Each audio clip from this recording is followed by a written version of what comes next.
Hello, hi, welcome back everybody to the Dough Cooking Show, to the Dough Cooking Stream. I hope you're all having a beautiful Sunday. If you're watching this live, it is currently 5 p.m. EDT, and I see that we have all of my lovely little sous chefs. Hello to Jack, hello to Trash Can Cat Mom, hello to Serena Chess, hello to Scribbler, and hello to everybody else that is already present. Hello to Pachirisu as well. It's lovely to see you as always. Hello. Welcome on in, and also welcome on in, She Is Real to Me, and also to Baconator. Hi. So, everybody, happy Sunday. I hope you're all having a really good day today. Also, welcome on in to Zephyr as well. Guys, we're going to be doing some beef and lamb sauce today to go alongside some rigatoni. We're going to be cooking it down. We're going to be braising it down. It's going to take a nice long while. Also, hello to Shy Chica. Hello to Slippy. Welcome on in. And also hello to Canadian Panda. So guys, we're going to do this really nice slow beef braise. Well, not actually all that slow because we'll be using a pressure cooker. We're going to be shredding down the meat. We're going to be doing it inside of some tomatoes with some garlic. Really classic mirepoix, so carrots, onions, celery, that sort of thing. We'll be finishing it with some fresh peas, and then as a side to that, we'll also be doing some lemon parmesan asparagus. So let's talk about some of the ingredients that I have today, and let's talk about some of my inspiration for today, and why this is something that I want all of you to get into the habit of doing at home. So guys, first and foremost, I have this lovely different assortment of meats here. Okay, and this all started because I had this little bit of scrap of meat extra from the Friday stream, from when we did the steak stream, that I'm pretty certain is still just like a flank steak. It was sold to me as a skirt steak. It definitely was not. It's either like a flank steak where it's somewhere from the leg of the cow, but either way, my friends, I have a little scrap of beef here. I have some lamb ribs, and I have a beef shank. Truthfully, you can use sort of any like fatty, any like nice bony cuts to be able to cook down and shred down, and all of these are going to be really nice and delicious. This cut of beef specifically, when it's braised down, it's going to give us like a very nice long, really like toothsome strand of beef when we shred it up. The lamb ribs are going to add in so much flavor. They're going to add in a lot of that funk. And then we have a lot of the beef shank in here as well. We have some of the marrow inside of it, so it's going to contribute a good amount of fat into the final sauce as well, my friends. But the actual cuts of meat that I want you to use, again, this is the kind of a thing, especially for something like a meat sauce, where you do have a lot of versatility, where you do actually have a lot of potential for creativity. You can do basically this out of anything. You can do this out of some chuck, out of some brisket, any kinds of beef bones, beef shanks, okay, just about anywhere on the cow. You don't really want to use anything very nice, something like a steak, but this is a nice way to get rid of a lot of different cuts of beef at once. And I also have the lamb ribs in here for some additional amount of flavor. They're gonna also hold up to the braising really well. We're gonna cook it down and shred it all down. Did everybody get that? I want to hear a nice yes, chef, from everybody watching, please, and thank you. So, once again, beef shank, lamb ribs, and this mysterious cut of steak that is definitely not a steak. And then let's talk about all of the different vegetables that we're going to need for today. We're going to be doing a really basic mirepoix. A mirepoix is, just the French trinity. It is the carrot, onion, celery, also used all the time in Italian cooking.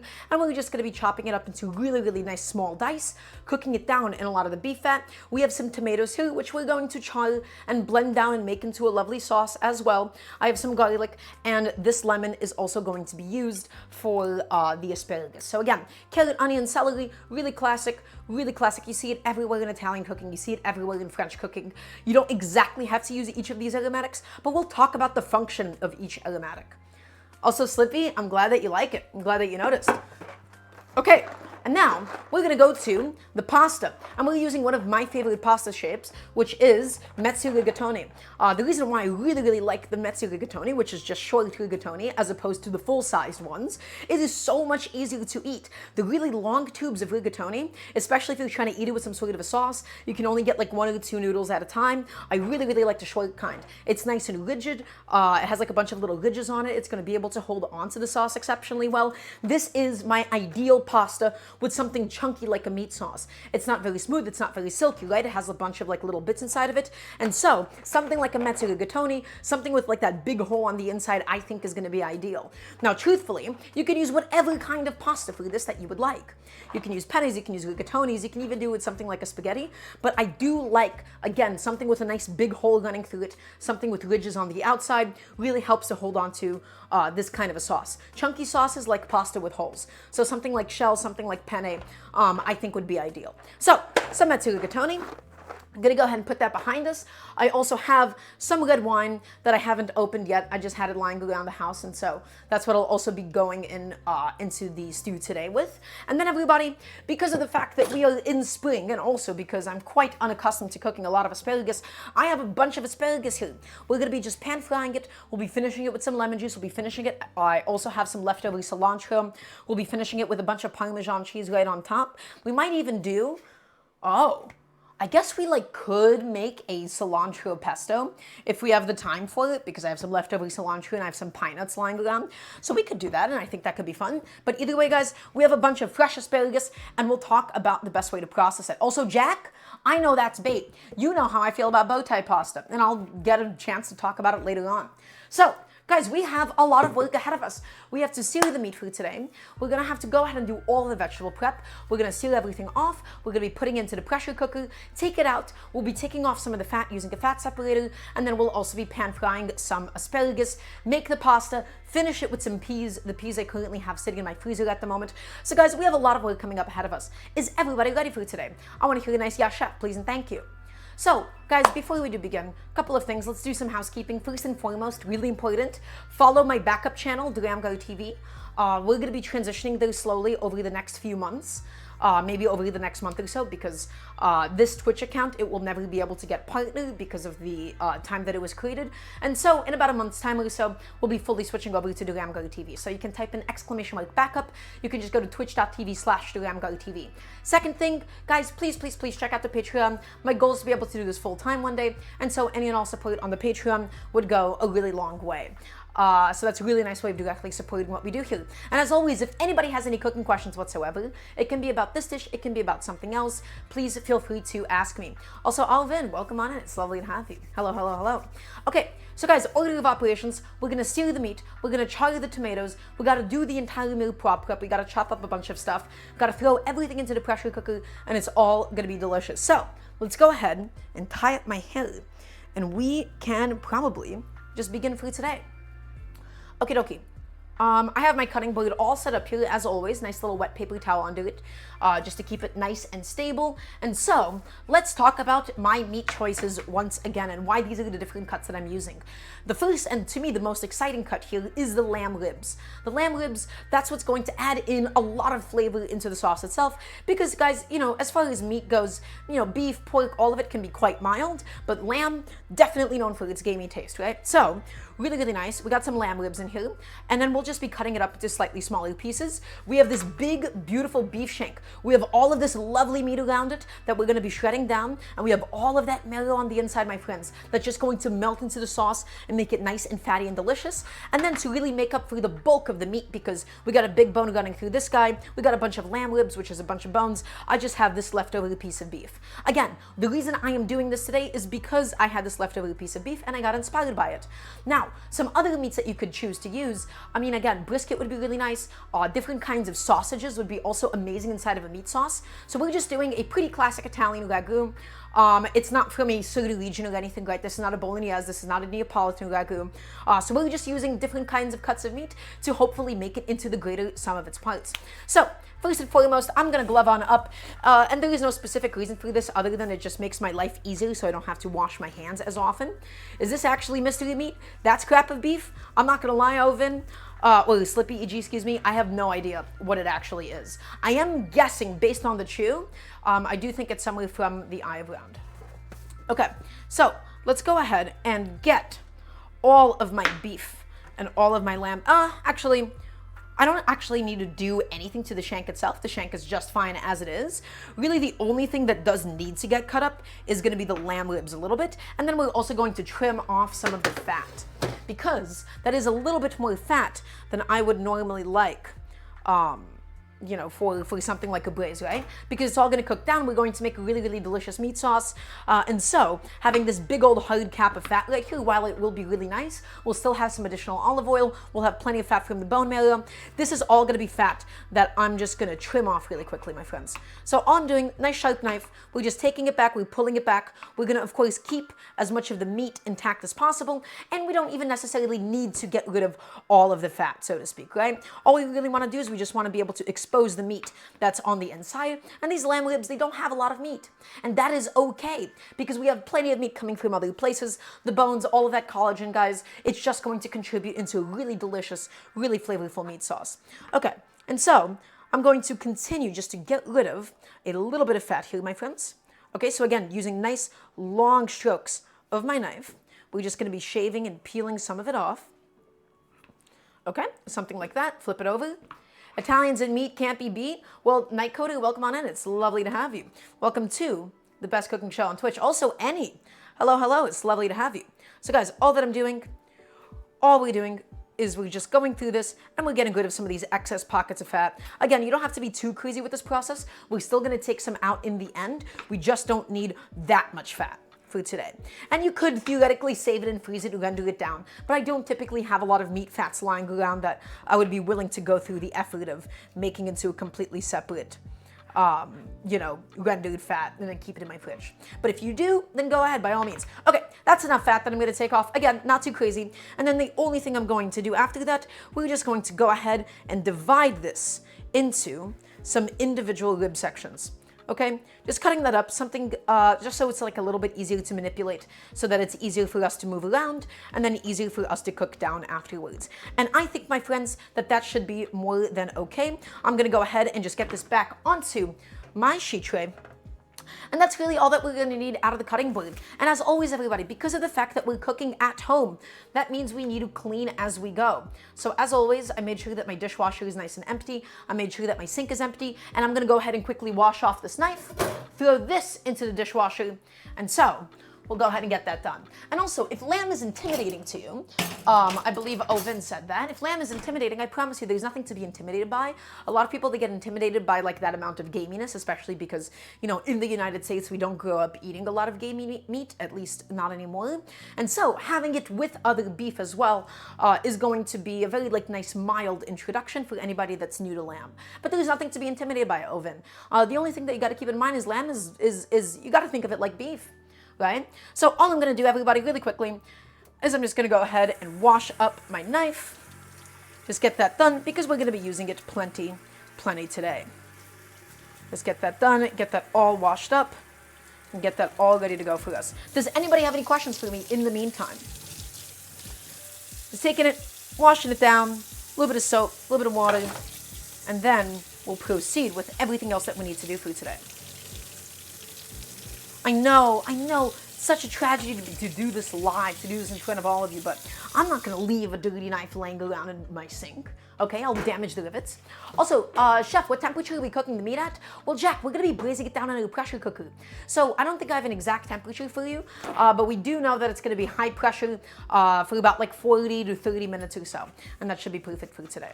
Okay, so why are we even braising it to begin with? When it comes to these sort of tough cuts of meat, something like ribs, something that has a lot of bones running through it, something that has a lot of connective tissue, we're typically cooking it until it's somewhere around the range of 175, 180 degrees internal temperature.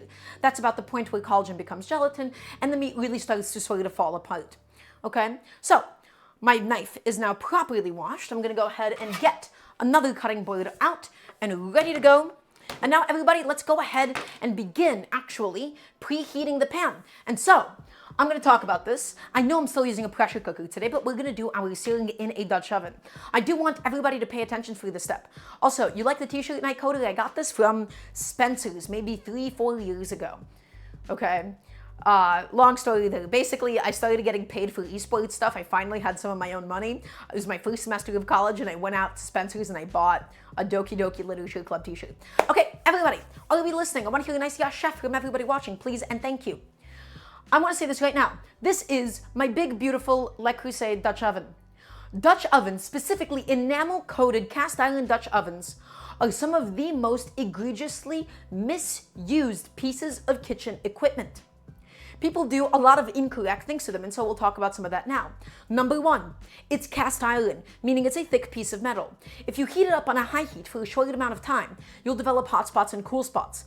In order for cast iron, especially cast iron carbon steel, in order for them to evenly heat through, guys, you need to heat them up slowly for a longer period of time. So we're going to do a medium heat. Also, because a high heat does end up damaging the enamel over time. The second thing that people do to enamel Dutch ovens is that they oftentimes also use metal cookware. They use metal tongs, metal spatulas. It is a tragedy because in many ways, this is just like a non-stick pan. You don't want to blast it with heat because you're going to damage it, okay? You don't want to use metal tools because you'll scratch the enamel on the inside. You see so many different chefs that just say, oh, you know, they don't say it rather, but in so many different food videos, in so many different parts of the internet, you see professional chefs use metal cookware on their enamel Dutch oven. And guys, let me tell you right now, just because somebody is a professional does not mean they know what they're doing or why they're doing it. For somebody to be a professional, it only means they get paid for that thing. So a professional, somebody that is a self-titled professional, is not any sort of measure of quality or any measure of how good they are as a teacher. Another thing that we're going to do, again, because of the fact that this is enameled cast iron, we don't want to damage the enamel, and a way that you prevent that is by always heating it up with something, being oil or water. And so we're going to do a little bit of olive oil to start off. We're going to get a lot of fat coming in from the shank, from the lamb ribs, as well as my piece of beef, guys. Okay? So that's why we start off the beef first. We're going to start it off, we're going to get some good color on it, and then inside of all of that delicious beef and lamb fat, we'll be cooking down our vegetables. If we decided to cook the vegetables first, when vegetables cook, especially something like onions, they make the pan a little bit sticky. They're starchy, they're sweet, they cook it down, okay, they release some of their own liquid, it evaporates, and the bottom of the pan gets really, really sticky. And so that's why we always finish with vegetables and we never start it off. Also, is that the one and only Yukinari? Oh, I'm so happy to see you. It's been so long. Hello. By the way, guys, there's not a lot of people out there that I listen to when it comes to food. Yuki is one of those people that I listen to. Yuki is great. So Yuki is, I'm going to gas you up a little bit, probably one of the best chefs that I know.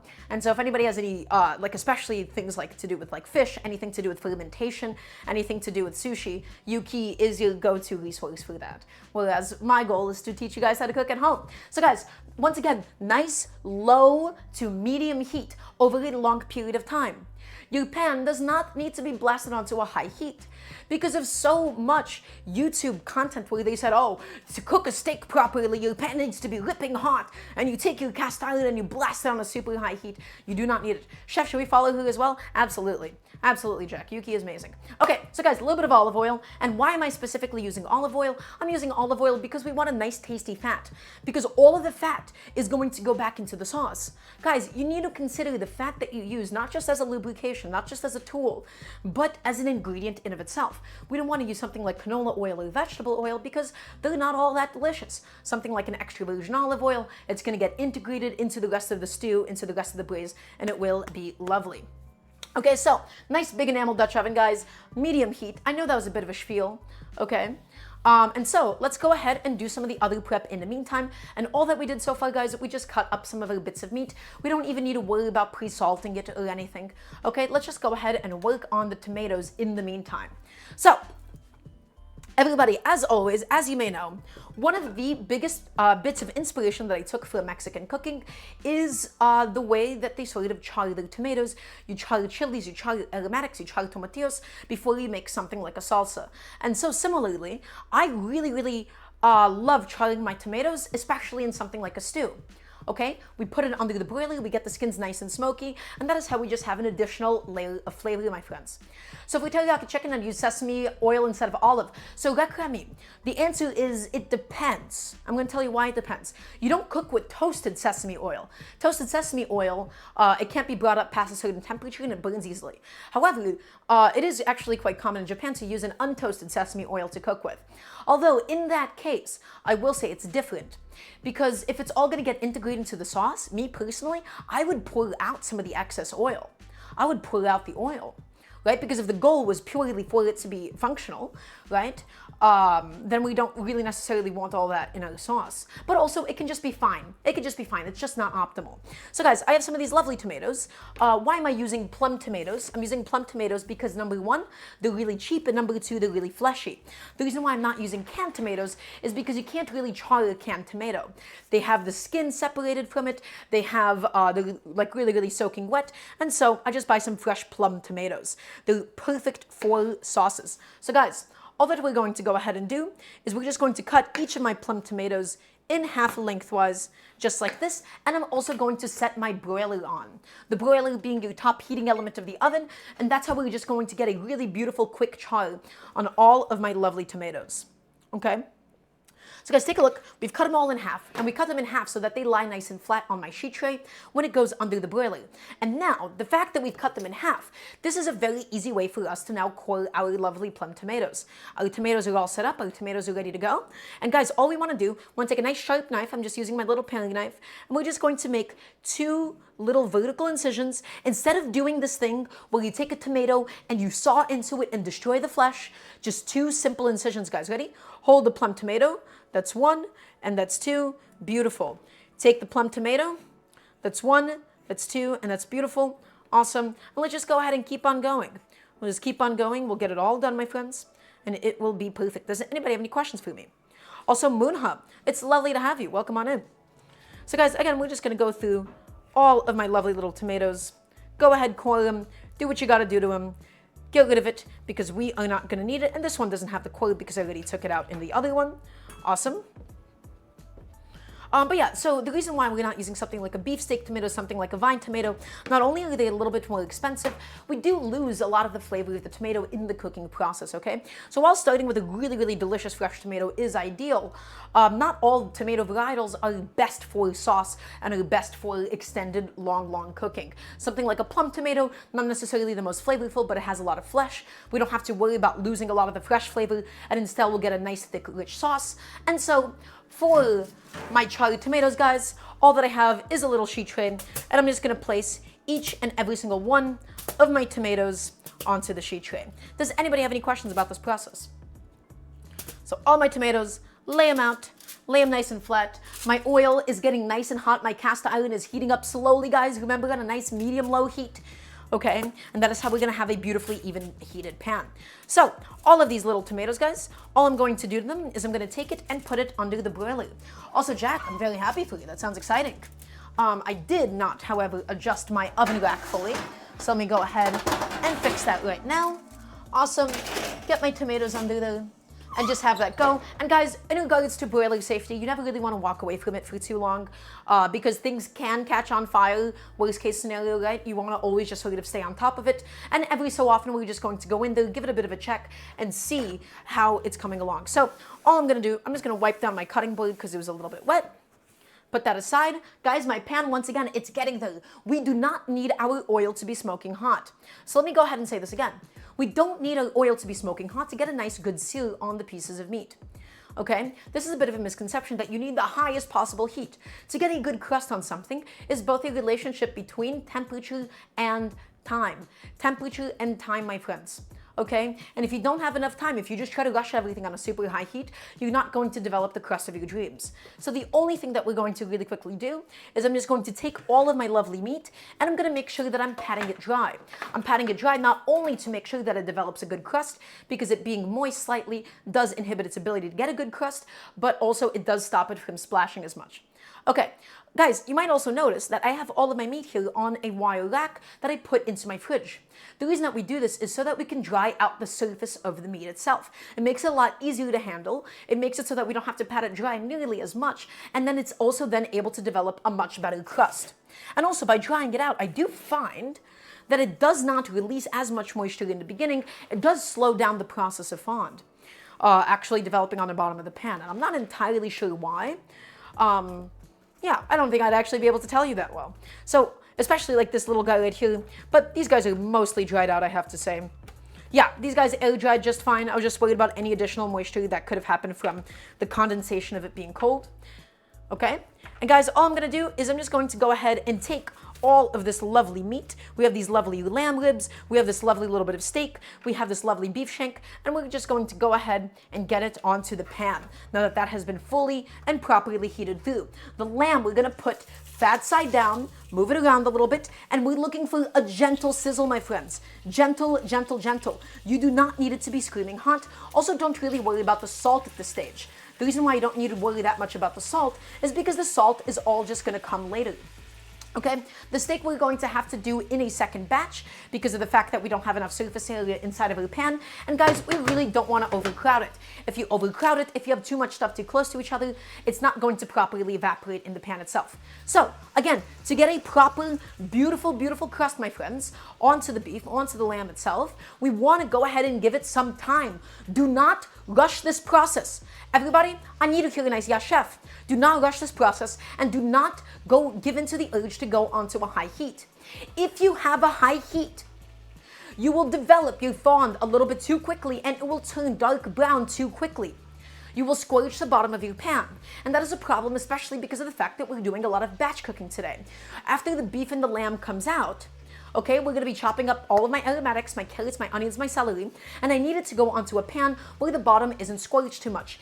If your heat is too high, you will develop your fond too fast, the bottom of it will be brown, and then all of it is just gonna get dissolved back into the sauce, guys. So again, medium and slow is the way to go. This process of searing, we don't know how long it's going to take. The goal is not to get it fully cooked through, the goal is to just get it nice and beautiful and brown, my friends, okay?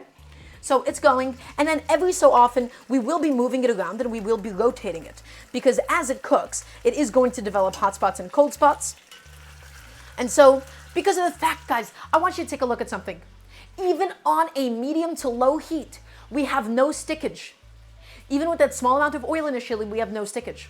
Okay? And that's because we heated it up slowly. If you've ever wondered why something was sticking to something when you've been heating it up on a super high heat, it's probably because you have hot spots and cold spots developed. Okay?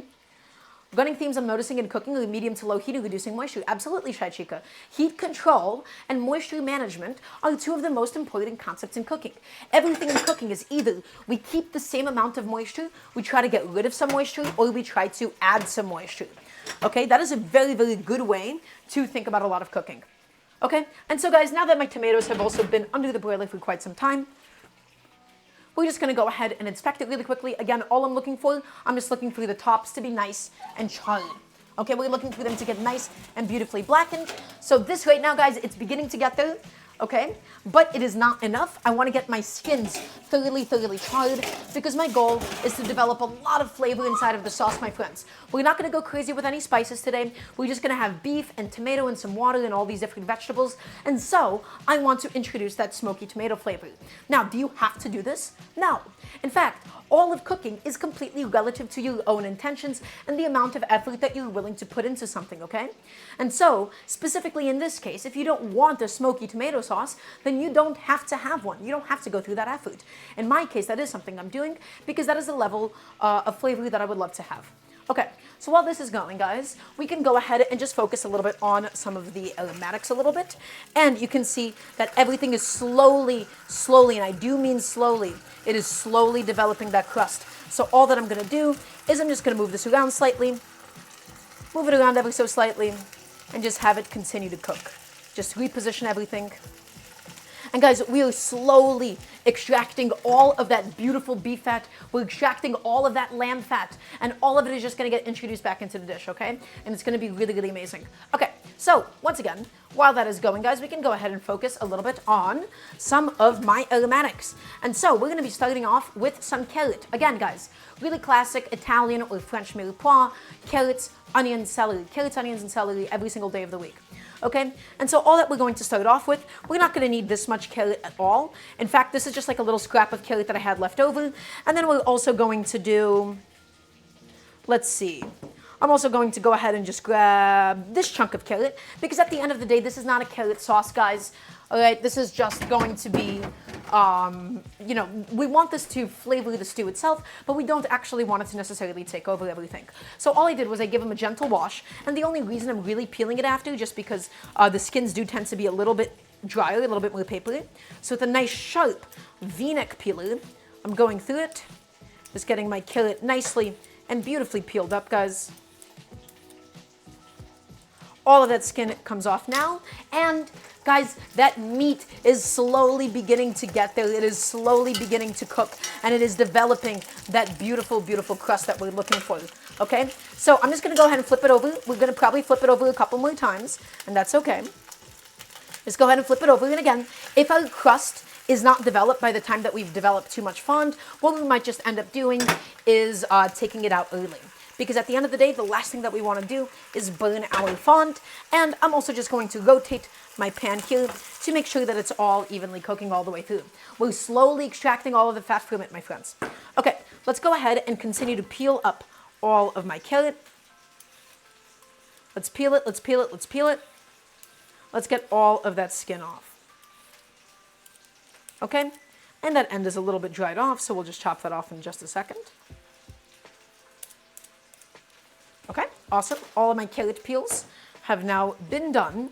And so I'm just going to go ahead and slice off the tops and the bottoms of my carrots. And guys, really quickly, let's go ahead and inspect. Let's not forget about my tomatoes in the broiler. Let's go ahead and inspect them really quickly. Let's see if they're ready to come out. And the answer is they're almost ready to come out, my friends. A little bit longer, I'm going to push it. I really want to incinerate that skin. I want it to get nice and charred and beautiful, okay? And guys, we are slowly developing that fond. We are slowly getting all of that delicious beef fat and all of that delicious lamb fat, and it's all going to go back into the stew. Remember, a good crust happens with time, my friends, a little bit of time. Okay, so nice, big, robust knife. And so guys, now we have to think about the structure of the way that we're cutting our vegetables. Okay, specifically with my carrot here, I want it to be in really, really small cubes. And the reason why I want it to be in small cubes is because the goal is for this to melt into the sauce. The goal is not to bite into a chunk of carrot. This is a meat sauce at the end of the day. We want it to melt in, we want it to impart its sweetness, but we don't want to actually bite into any carrot. Can I please get a yes, chef? So, we got to go ahead and cut this up into some planks first. So here's what I'm going to do, my friends. First, we're going to do something called squaring it off. Right, so we just shave off the thinnest, littlest bit, okay, on the bottom of it so it doesn't roll around my cutting board as much. And then guys, really important, we don't chop it, but instead we slice it. If you were just to do a vertical motion, your knife slips out and then you get a piece that's thick on one end, you get like a wedge. And we're not looking for that, we're looking for a nice plank. And in order to get a nice plank, guys, you need to slice it. You need to slice it, and we're looking for nice, thin planks today. Just so you see, a little bit too much vertical force. And guys, take a look at what happened. This side is thicker than that side. Okay? So slice it, my friends. Be patient. Use the least amount of vertical force needed, and you will obtain beautiful, flat planks of carrot. And then I'm just going to turn it over on its side because it got a little bit wobbly. And just continue to slice it. Slice it, slice it, slice it. Flip it over again. Slice it, slice it, slice it. Okay, and guys, that way we are left with a big pile of planks, and we'll cut them into batons and then into little cubes. And now I'm also looking at this amount of carrot. I am worried that we might have too much carrot, but I guess we'll find that out in a second properly. Okay, how is my beef and my lamb coming along? All of it looks pretty remarkable at the moment, I must say. It looks really nice and delicious. It's all getting nice and beautiful, and we're getting a really, really nice crust on it, guys. Okay, and so let's go ahead and do the other carrot that we have here. So once again, we're just squaring off the bottom. We're going ahead, we're getting a nice, flat, comfortable side. Okay, and I think this might be a little too much carrot for today. I don't want this to be too carrot focused, so I'm going to go ahead and just shave off that much more carrot, and then I'm just going to go ahead and call it for today. I'm going to go ahead and just put this into the fridge in a little container because I've realized I don't want it to be that predominantly carrot based. And so we'll just do something else with it later on. Okay, and guys, I'm going to say just about now is going to be a good time for us to go ahead and take out the tomato. Are those deli slicer meat things purposely made for veggies? People do use them for onions sometimes. I don't know how well they would do on something as hard as a carrot, but people definitely use them for vegetables if that's what you're asking. Okay guys, let's go ahead and take out, this is what I'm talking about. Those are some beautifully charred, smoky tomatoes. And all we're gonna do, guys, is we're going to go ahead and cool them off, and then we'll be pureeing it into a really, really lovely tomato sauce for today. So once again, all I'm doing is I'm just gonna flip my big old beef shank. I'm gonna flip my lamb pieces, my lovely little lamb ribs, and we're just going to allow all of that, my friends, to continue to cook. Again, medium heat, so we don't burn the fond. If your heat is a little bit too high, you're going to end up scorching it, okay? Really, really important. So yes, that's right, cool Pestos. Broiled tomatoes, we got them nice and charred, nice and smoky. And now we're left with this lovely little pile of carrot. And so again, why am I putting in so much effort into the knife skills for today? Well, the goal is we want carrots that are so thin that they basically melt into the stew today. Because the goal for us isn't to actually bite into a carrot. You might be asking me, why don't we just use a food processor or something like a grater? And I'll tell you why. When you do something with a knife, it's a lot gentler and it's a lot more slicing and a lot more precise than something like a food processor or a cheese grater. Those tend to crush the food more than anything, and it causes them to release a lot more liquid, and as a result, it is substantially more difficult to get them really nice and brown. By cutting them up into really lovely fine cubes, we're able to get a really nice color on them. Also, hi Allie, welcome on in, it's lovely to have you, it's been a little bit. Okay, and guys, all we're going to do once again, we're continuing to cut this stack of planks into batons, and then we'll go ahead and get a beautiful, beautiful little cube. Also, hi Natalie, welcome on in. These are my beef shanks, or rather my beef shank singular, and my lamb ribs at the moment. And they're just slowly going. We're slowly getting rid of all of the fat. It's all rendering down. It's all gonna get really, really nice and delicious inside of that pot. And then we'll add in that mystery piece of beef that we have, that I'm pretty sure is a flank or something. Okay, and let's do 2 more little piles of my carrot here. So guys, once again, we're taking it and we're giving it a lot of care to cut this up into beautiful little batons. Little batons, little batons, little batons, little batons, all the way through, all the way through, all the way through. Okay, again, putting in this much effort does end up paying off, because again, my goal is for all of this to just melt down beautifully, okay? If it melts down beautifully, it's going to go ahead and make your sauce nice and sweet, and the goal isn't really to bite into these. If you want to get chunks of carrot, then by all means, go ahead and cut them a little bit bigger. In my case, that is not what I am looking for, okay? Because it is, at the end of the day, my friends, treated as an aromatic. But if you want chunks of carrot, be my guest, by all means. Okay, and so guys, again, the key to getting things just this thin, not only is a sharp knife, but going nice and slowly. Do not rush this process. So, I have all of my lovely carrot batons, okay? And I would say that my knife skills are only kind of okay, Yuki, because, I don't get to really go that fast. Like, inside of like an actual like kitchen setting, I would consider myself like quite slow in the grand scheme of things. So, my beef shank is going, guys. We're about to pull it out. The only thing that we're going to do now is just go ahead and go from batons into lovely little cubes, okay? So take it, and we're gonna stack it up nice and flat, and take it, guys, and little teeny tiny baby cubes, okay? That's what I'm looking for. These little teeny tiny pieces of carrot is all going to go ahead and melt in to our final product. Okay, so take your time, guys. Don't rush this process. Cook before you are hungry. Cook before you're hungry, and you will be rewarded just fine. Okay, we have all of this carrot to go through. Nice and patient, nice and slow. Let's go through it all. Just continue dicing. Look at, guys, look at this dice. Look how nice my dice is, right? I think that's a pretty darn good dice. Okay. But yeah, guys, cook before you're hungry. Take it nice and slow. Be nice and patient. And so once I'm done with this little batch of carrot, I'll take out the beef shank and I'll replace it with my other thing of beef. And then it will be all ready to go for the vegetables.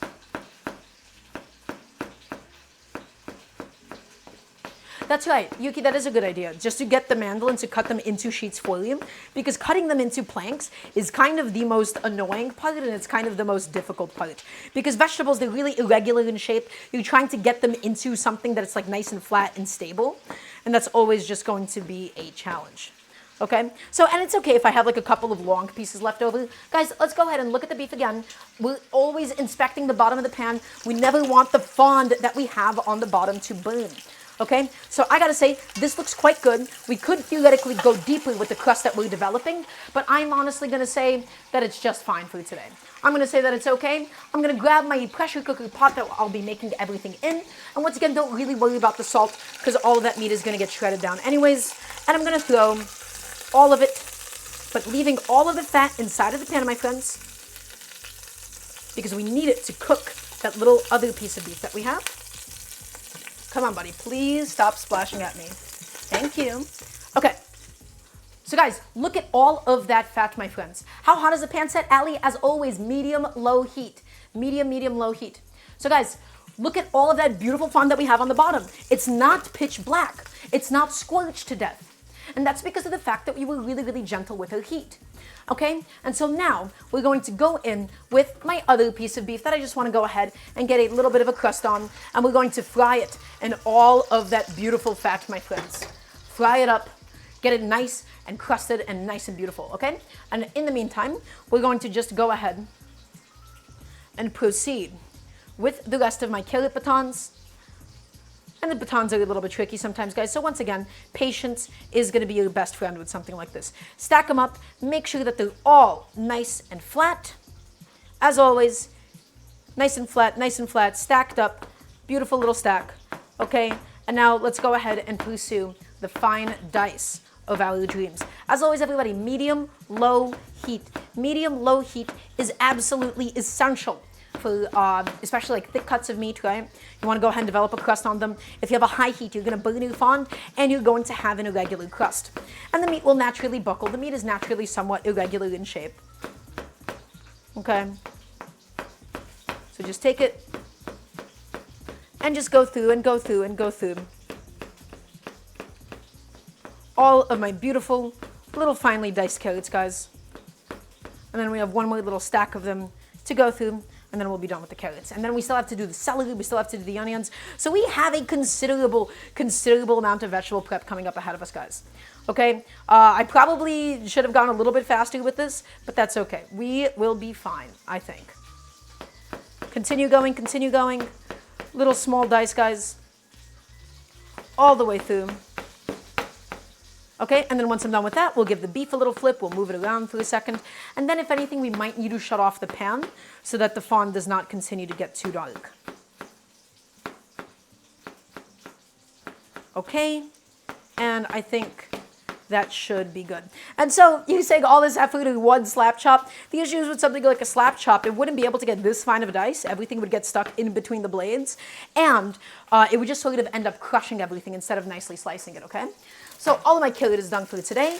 Guys, I'm just going to pick up my beef now and give it a little rotation, and it is essentially frying, and all of that beautiful beef fat, it is frying inside of all of that lamb fat. Chef, is there a specific ingredient that I like cutting?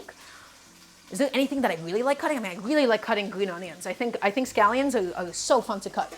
Okay, guys, we're going to go ahead and just get a little transfer bowl all ready to go for us. I'm going to go ahead and grab my bench scraper, which I seem to have buried under the towel. Okay, and we're just going to clean up our cutting board. This isn't a massive butcher block or anything. We're just going to go ahead, scoop it all up. Guys, look at these lovely carrots. Have you ever seen such a beautiful, such a fine dice for you? Right? Look at that. Look at that beautiful fine dice. Gorgeous. And that way, my friends, it's going to melt into the sauce. It's not just beautiful for the sake of it. We're not just doing it because it has to be done. When your vegetables are in small pieces, they will break down more into the thing that you are cooking. And that is the goal of it today. Okay? I'm going to once again just flip my beef over, getting a really, really nice crust on both sides. Okay, let's go ahead and work on my celery in the meantime. I have these 3 little guys of celery. So this isn't really important to do with, if you're cooking down celery, guys, but really, really easy. If you're eating raw celery, it tends to be very fibrous to the bite. What you can do is you can like snap off some of the dried off ends and sort of peel it back. And all of these little celery fibers, they tend to be super tough when you're eating them raw. I'm just doing this process anyways because we still have to trim off the dried off tops and bottoms. And this would be really good to use in a stock if you were making a stock today. I'm not making a stock today, and so they will not get used, and that's okay. I'm wasting a little bit, but such is how it goes sometimes. Okay, so guys, I have all of my lovely little bits of celery here, and all I'm going to do is I'm going to first cut them in half, and then same exact idea as the carrot.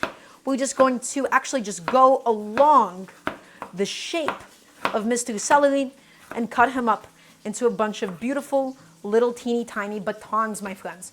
Little teeny tiny small batons. Oh, and we have all of that beautiful fat. Guys, that crust that we just developed on that side is amazing. We got that beef to a beautiful, beautiful color. We're developing so much flavor at the moment, okay? But yeah, because of the fact that we're cooking it, I don't think we really need to peel the celery, right? But only for like raw applications, peeling the celery I think would be really important.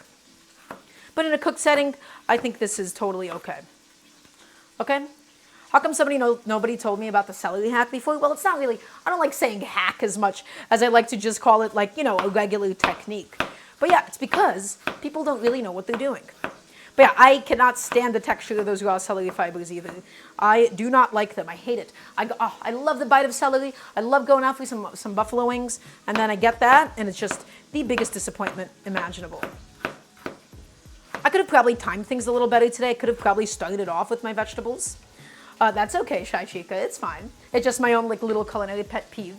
Okay, so I'm gonna say right now, we can probably kill the heat on the stove because again, guys, look at all of that beautiful fond on the bottom of the pot. We have my beef with a really, really nice crust. I'm just going to go ahead and also just throw that into my pressure cooker pot. And we're not going to use this pan until we're ready for all of the vegetables. And so I shut off the heat because I don't want any of that delicious stuff on the bottom to burn. All of that fond, my friends, all of that is the dissolved proteins that we want in the liquid that the meat released. And then the water evaporated, leaving behind those proteins to get really beautiful and brown on the bottom. And so once we add in the celery and the carrots and the onions, the celery, carrot, and the onions, they're going to release plenty of their own moisture. Right, they're going to help start to deglaze it, and then we'll deglaze it further with the addition of, of course, some wine later on. But at the moment, it's perfect as is. So guys, we have a lot of beautiful fond. Again, shut off that heat while we just get done with the rest of my vegetables. Okay, and we have all of that beef fat, guys. We have all of that lamb fat with a little bit of extra virgin olive oil. So this stew is going to be incredibly aromatic. So let's go ahead and do my celery batons in 2 batches here. This is my little stack of batons. And guys, same exact idea as the carrots, which is small, small, small dice. Small, small, small. Because the goal is for it to all break down. Using the full length of the knife, going through it all. Okay, keep going, keep going, keep going, keep going, keep going. It gets a little bit slippery at some point or another, so you gotta go ahead and just keep on holding onto that stack. Do I use any alcohol to deglaze it? Yes, we'll be doing red wine, but we'll be doing the red wine later on. And so again, for something like a bolognese, you traditionally do like a white wine. I'm using red wine because I have it, and also because this isn't a bolognese at all. This is not the meat sauce from Bologna. This is just a meat sauce that we are making today out of a couple of scraps of beef, also on Underestimated Monkey. It's lovely to see you. Welcome on in. So guys, that little batch of celery is done. Let's go ahead and do the second one, and then we'll go ahead and focus on my onion. Also, I've never worked with shio-koji before, Yuki. Never have to this day still. I know you're a really big shio-koji advocate, but I still have neglected to do so. Okay guys, one little stack of celery as well. Go ahead, process it up. I know this is effort. I know that this takes up some time, guys. I know, but I promise you, at the end of the day, it's all gonna be worth it. Is everybody still watching? I wanna hear a nice yes, chef, please and thank you. So keep going, and we might also be in for a bit of a long haul today, right? Because after this, everything still needs to pressure cook. I'm doing it in a Dutch oven anyways, mostly for presentation, but there is a very specific reason why I'm not doing the sautéing in the Instant Pot itself, and that's because, the actual heat conductivity of that stainless steel pot isn't all that good. It does tend to warp over time, especially with high heat. It has a lot of hot spots. I don't love doing anything inside of my pressure cooker pot besides pressure cooking, and then sometimes just boiling something out if it has too much liquid, okay? So guys, once again, nice, small, beautiful dice. Let's go ahead and scoop it all up into my bowl. And last but not least, we're gonna go ahead and process some onions. So some carrots, some celery. Oh, Underestimated Monkey, don't worry. We've already had like two separate lamb sauce jokes, I think. Okay, and then I have these 2 really, really tiny red onions. How do we choose a cooking wine? Really good question, Alvin. Here's my answer for you. Most discernible quality out of the wine ends up cooking out. There is this idea in at least classical French cooking, and this is me doing my Julia Child's voice. I actually don't think I can do a very good Julia Child voice, but I'll just do my French impression in that case, which is, you must use the same wine that you drink with. And that is complete nonsense. So many of the different aromas in a wine disappear with a little bit of evaporation and heat. At the end of the day, the only thing that really matters is the amount of sugar inside of that wine, right? So something like a port would end up leading to a lot sweeter of a reduction. But honestly, I'm gonna tell you right now, red wine, white wine, They're both really interchangeable. Red and white is white. That's the only difference really between the two. Taste-wise, you cook them down, they're basically going to be identical. Yeah, and if you wouldn't drink with it, guys, you can absolutely use cheap wine. I only cook with, cheap wine. Now, I don't know what this wine is. This one, my mom bought, but, whenever I'm going out, I'm buying wine, even like barefoot, whatever, it's all fine. As long as it's, I'd imagine even like boxed wine could be okay or something, although I don't think I've ever actually had boxed wine. But ultimately, at the end of the day, the only thing that really, really matters, guys, is the sugar content of the wine itself. You use boxed wine, lovely.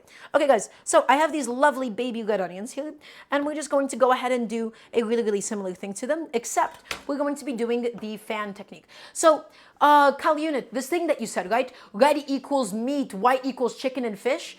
It's all fake. Right? It's all completely fake. In fact, something like a coq au vin is made with red wine. Right? So this entire idea of, oh, red wine must be with this, there is no musts in a kitchen. Anytime somebody is saying must, they probably don't know what they're talking about, and they're only talking about what they've learned, and it's correct because that's the way that it's done. Okay, red onion, guys, we're going to go ahead and fan it out. Thin incisions attached by the root of the onion. And we do it this way. Might be a little bit of a Reddit method, but we do it this way because it just keeps it all beautifully intact so that we can go ahead and easily slice it up. Okay? So it just holds it together. It's like a nice little onion fan. Okay? And we're going to go ahead and do this with each and every single one of my red onion halves. And the red onion, guys, is going to add that lovely allium component, that lovely sweetness into the rest of the meat sauce, okay? So let's go ahead and continue doing it. Let's continue slicing.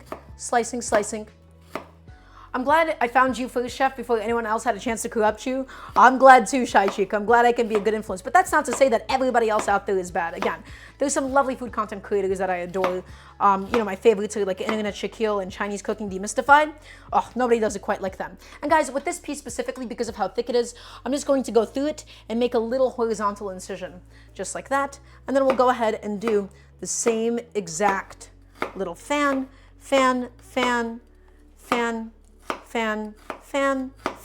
and there you go. And now, guys, that we've developed this lovely little onion fan, all that we're going to need to do now, let's just go ahead and get some of the scraps out of here. All that we're going to do together, guys, is, as always, small dice. Because, again, the goal is for all of this to melt into a meat sauce. Okay? And so this would be a good time, by the way, for us to go back and start preheating the Dutch oven again. It still does hold on to a lot of its original heat, so it's not like it lost that much. But all I'm going to do is I'm just going to take it, slap it back onto a medium-low, everybody. Again, medium-low heat because we don't want to burn the fond. We don't want to squelch the vegetables as soon as they go in. We're going to be giving the vegetables some lovely flavor. We're going to be infusing the oil with all of the different aromatics, my friends, and it's all going to come out delicious. So, all of my onion, dice it up, guys. Look at that dice. Look at that perfect dice. Look how easy it is. Again, sharp knife, technique, and patience. Your technique does not need to be fast. Remember, everybody, speed comes with time.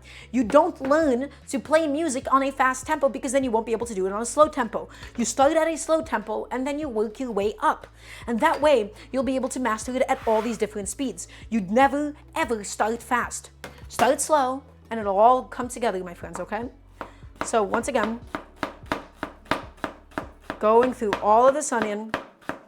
Never start fast. Never. You will never build up the fundamentals to cut fast by doing it that way. The way that you would do it over time, if you want to do it in a very structured way, is you would start off very slowly without a timer, and then over time you would just start putting a timer on yourself and seeing how fast you can get something. Also, Tarina. Oh, that's terrifying. That's a little spooky. Okay, guys, all of my red onions have been beautifully processed. They're all ready to go. Okay, let's go ahead and get that into my bowl. So come take a look. Get all of that delicious stuff into the bowl. Guys, a little bit of a carrot, some celery, and some onion. Again, really classic Italian French mirepoix, the Trinity. This is the context that you see so many different French and Italian stews be based off of. If you want to make something taste a little Western European, if you want to make something taste a little French or Italian, you would probably introduce a mirepoix in there. So much of it is based around it, okay? So that's going, that's ready to go. My fond is all inside of that pan, guys. We have all of that beautiful beef and lamb fat, and now we're going to do what? We're going to add the vegetables in. How do I feel about garlic here, J Mundus? We are going to add some garlic, but we don't add it immediately because the garlic does burn easily. And so to stop the garlic from burning, we're going to add it somewhat later instead of right in this beginning process. So I'm getting my fat hot once again. Guys, again, low, medium heat is key. Okay, and so the goal, here's the goal of these vegetables, guys. We're going to get them really, really nice and golden brown, okay? I don't mean like a full caramelizer or anything, but we are going to get them beautifully golden brown. This is not a process that can be rushed. Vegetable cooking, especially with something like this, can be broken down to three stages. The first is the collapsation stage. By attacking it with a little bit of heat, it's going to naturally release some moisture. The second stage is the evaporation stage, where we evaporate the liquid, and then once the water is evaporated, once it's actually collapsed, only then can we build up some color on it. So guys, medium, low heat. Okay, also welcome on in, Chopin Chris. Hello, hello, hello. Okay, we have all of this carrot, we have all of this onion. How'd you find the cooking show, by the way? Okay, we have all the carrot, onion, and celery. Okay, chef, who fast knife skills a must? No, not in the slightest. There's so many really talented chefs out there that don't have fast knife skills. Fast knife skills are just efficient. That doesn't make you a bad chef or anything. It just shows that you have some experience. Okay, and guys, all of those lovely vegetables, and let's get every single last drop of it inside. All of it in, all of it in, all of it in, every single last bit of it in, my friends. Let's get it all inside, and let's go ahead and now spread it around the pan. Okay, and really, really important, guys, make sure that you don't have any vegetables stuck to the sides of your Dutch oven. The vegetables that are stuck to the side are just going to end up sticking and burning, and if they stick and burn, you're just going to have a bunch of little tiny scorched bits of vegetables, okay? So let's go ahead and do a bunch of salt in here as well. We'll season it up nice and good. But yeah, guys, again, knife speed, again, it's just a nice to have. It's just efficient. It makes cooking easier sometimes, but even then, knife speed is just more than anything very useful in industry, and even then, it depends on the kind of a place that you're working at, right? And even then, guys, a lot of knife skills that you see people do like really, really fast, their cutting is really sloppy. Their cutting is really sloppy. Like, you know, like those speed videos of like the street food cooks where they like chop an onion with like their eyes closed with like a blindfold. You know, you're not getting that nice of a cut anyways. And depending on the dish, it might not necessarily matter. Right? Nice knife skills are, in terms of like technique, getting it to be the right shape is more important than doing it quickly every single day of the week. Also, Chopin Chris, welcome on in. It's lovely to have you.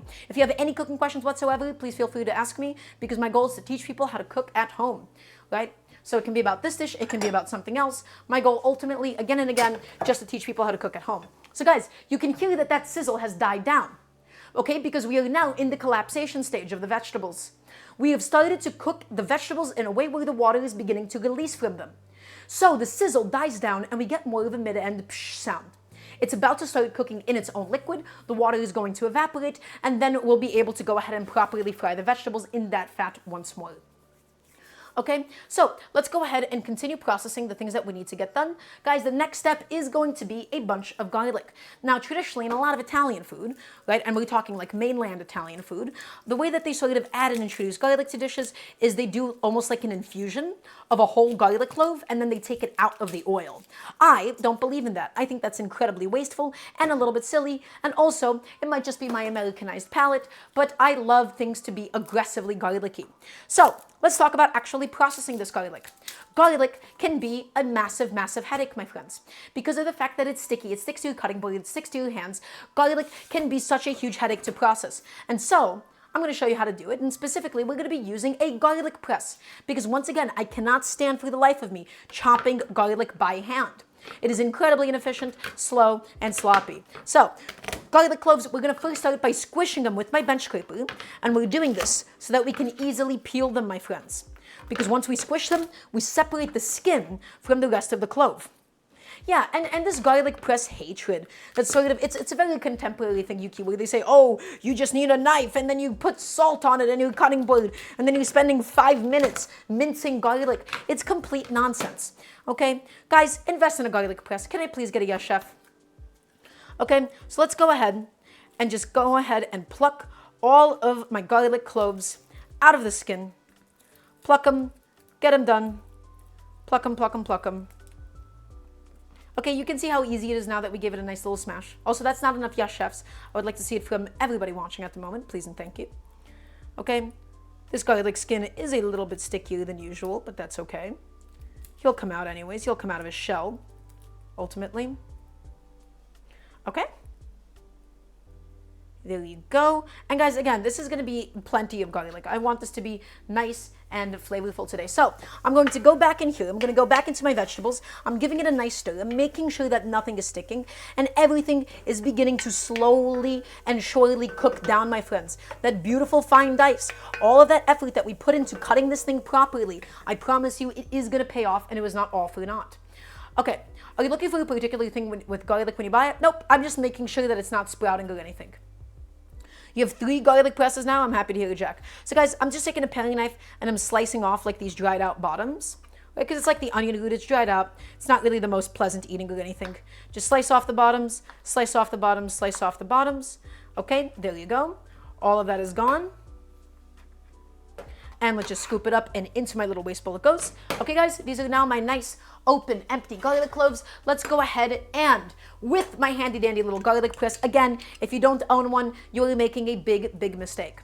Okay, garlic clove, into the garlic press she goes. And we're gonna put it into this cute little condiment bowl that I have. I love this thing to death. It is one of my favorite pieces of kitchen equipment. Having cute little bowls that you can put cute stuff in, like garlic, amazing to have. Okay, all of that garlic, guys, all of it needs to get the pressing treatment. You wish this was you right now. Oh, honey, it's 6 p.m. EDT. It's time for your garlic pressing.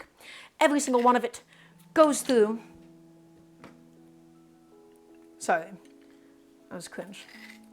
All of it through, all of it goes through. And it's okay if we still have a couple of chunks in there. That's fine. It's all going to cook down anyhow. Okay, get that guy out of there. Press it all the way, guys. Press it all the way. Okay, and last little piece of garlic goes inside, and that way, my friends, we have, truthfully, a ton of garlic. That is a ridiculous, ridiculous quantity of garlic that we have here. Okay, getting every single last bit of it out. God, how old was it? Maybe like 5 years old. Okay, all of it goes in. And really quickly, guys, before the garlic does dry out, I'm just going to poke the holes with a little brush to make sure that it doesn't stay in there, so it doesn't get stuck and dry, because then afterwards it's impossible to clean. It's easy to clean when it's fresh. It's impossible to clean if you leave it out for too long. So just stay on top of it. Okay, guys, let's go ahead. Let's go back to the vegetables. You can see that they're beginning to really, really cook up beautifully, and they're beginning to sizzle now. Okay, and so we've developed the sizzle because of the fact that we've evaporated some of that excess liquid. Okay, all of that liquid released by the vegetables, guys, it is beginning to be gone. We're scraping it up. Again, we're taking good caution to make sure that we don't have any vegetables at all stuck to the sides of my pot. And now, guys, this is where the vegetables begin to get colored. This is why you can't rush this process. This is why people that say, oh, you can just sweat your vegetables, you can just saute it for 2 minutes, have no idea what they're talking about. To actually get your vegetables to be nice and golden brown, my friends, it takes time. It takes a lot of patience. Okay, this is not a step that can be rushed, because if you try to slam it with high heat in the beginning, what ends up happening is you kind of get that effect where only like the ends of the vegetables, like the thin ends, they get like a little bit charred. Okay, also, Jack, I'll have a sip of water in a second. They get a little bit charred instead of like a nice deep golden brown. So nice medium-low heat, stirring it fairly often. And then once that happens, we'll add the garlic, deglaze with the red wine, put it into the pressure cooker pot, add in some water, add in my tomatoes, and then we'll go ahead and pressure cook it all as we work on the asparagus. So again, my carrots, my onions, my celery, guys, we're getting it really, really nice and golden brown at the moment. It has soaked up all of that delicious lamb fat. It soaked up all of that delicious beef fat. We're putting everything back into the pan, and again, nice and slow, medium-low. Beautiful. Okay, so what have we already done so far? We've already seared the beef shanks. We've already seared my piece of beef. We've already seared my lamb ribs. Okay, we're cooking down the vegetables. We got my garlic all pressed and ready to go for today. The other thing that we're going to need to do is we're going to need to blend down my lovely tomatoes. And so the reason why I cooled them down first before I blended them is because I only have something like a NutriBullet. So it's like a closed blending system. And if you don't cool it down before you blend it, you could cause a little explosion. And so I have to go ahead and find wherever I put my blender cups. I seem to have found it. Awesome. And so let's go ahead and get each of my lovely plum tomatoes inside my blender cup. Okay, we're gonna do it skins and all, my friends. Skins and all, because I wanna get all of that delicious smokiness inside of my final stew. So come take a look. Those are my charred tomatoes. That's the inspiration that I've taken from Mexican cooking, right? When you char it like that, you get this really, really beautiful smokiness, my friends. You get that incredible effect. Is it necessary? No, you can just do this with canned tomatoes. You can do this with any kind of tomato that you would like. But that charring step just adds in that little bit of extra oomph that I just love doing. I love doing it for Italian dishes, especially, any kind of stews. Okay. Would I ever want to get a Vitamix? Yes, I would. I have it on my throne wish list, and it's been slowly getting incrementally crowdfunded for months now. So hint, hint, exclamation mark wish list, guys, if you want me to have a proper, beautiful Vitamix.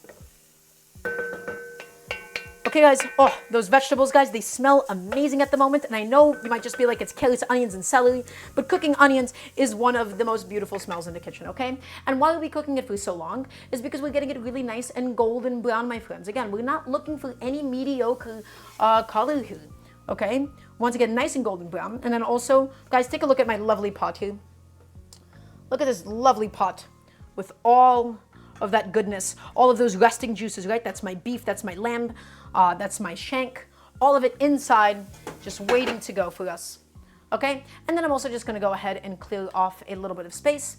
In the meantime, we'll get rid of this. We no longer need this sheet tray for today. That bone marrow, oh yeah, it's great. It's really beautiful. And guys, we're going to end up with a gorgeous, tender, delicious sauce. Okay, and so why are we doing this in a pressure cooker? Because we get to save a lot, and I do mean a lot of time that way, especially in a stream setting. Could you do all of this theoretically in a Dutch oven? In fact, it would be probably better. The reason why a Dutch oven would be better is because when you have a gentler heat, you're able to not overcook the meat as much. The issue with pressure cooking meat, and while it's a bit of a trade-off, while you get to cook it a lot faster inside of a pressure cooker, you do sort of sacrifice the outer part of the meat itself, where it tends to get a little bit gray and beaten up. Chef, why a toaster oven? I don't know, when did we mention a toaster oven? Did I mention a toaster oven for anything? So guys, take a look at it. All of my vegetables, again, medium and slow is the way to go. Medium and slow. Be nice and patient with this process. Do not rush it. I mean, you could also just rush it. You just won't have the same level of flavor. But if your goal is to get really beautiful golden brown vegetables like me, and if your goal is to be like me, which it should be, I'm really cool, then do what I do. Do what I say. Can I please get a yes, chef? So guys, I have all of my tomatoes here. I'm just gonna set up a little bit of a blending station over here while this is just going for us. Just because I can. Set up my blender right over here. Awesome. And let's go ahead and get this down into a beautiful puree. And this is going to be the base for today. Blend it down, my friends. Blend it down, blend it down, blend it down. I want it to be completely smooth.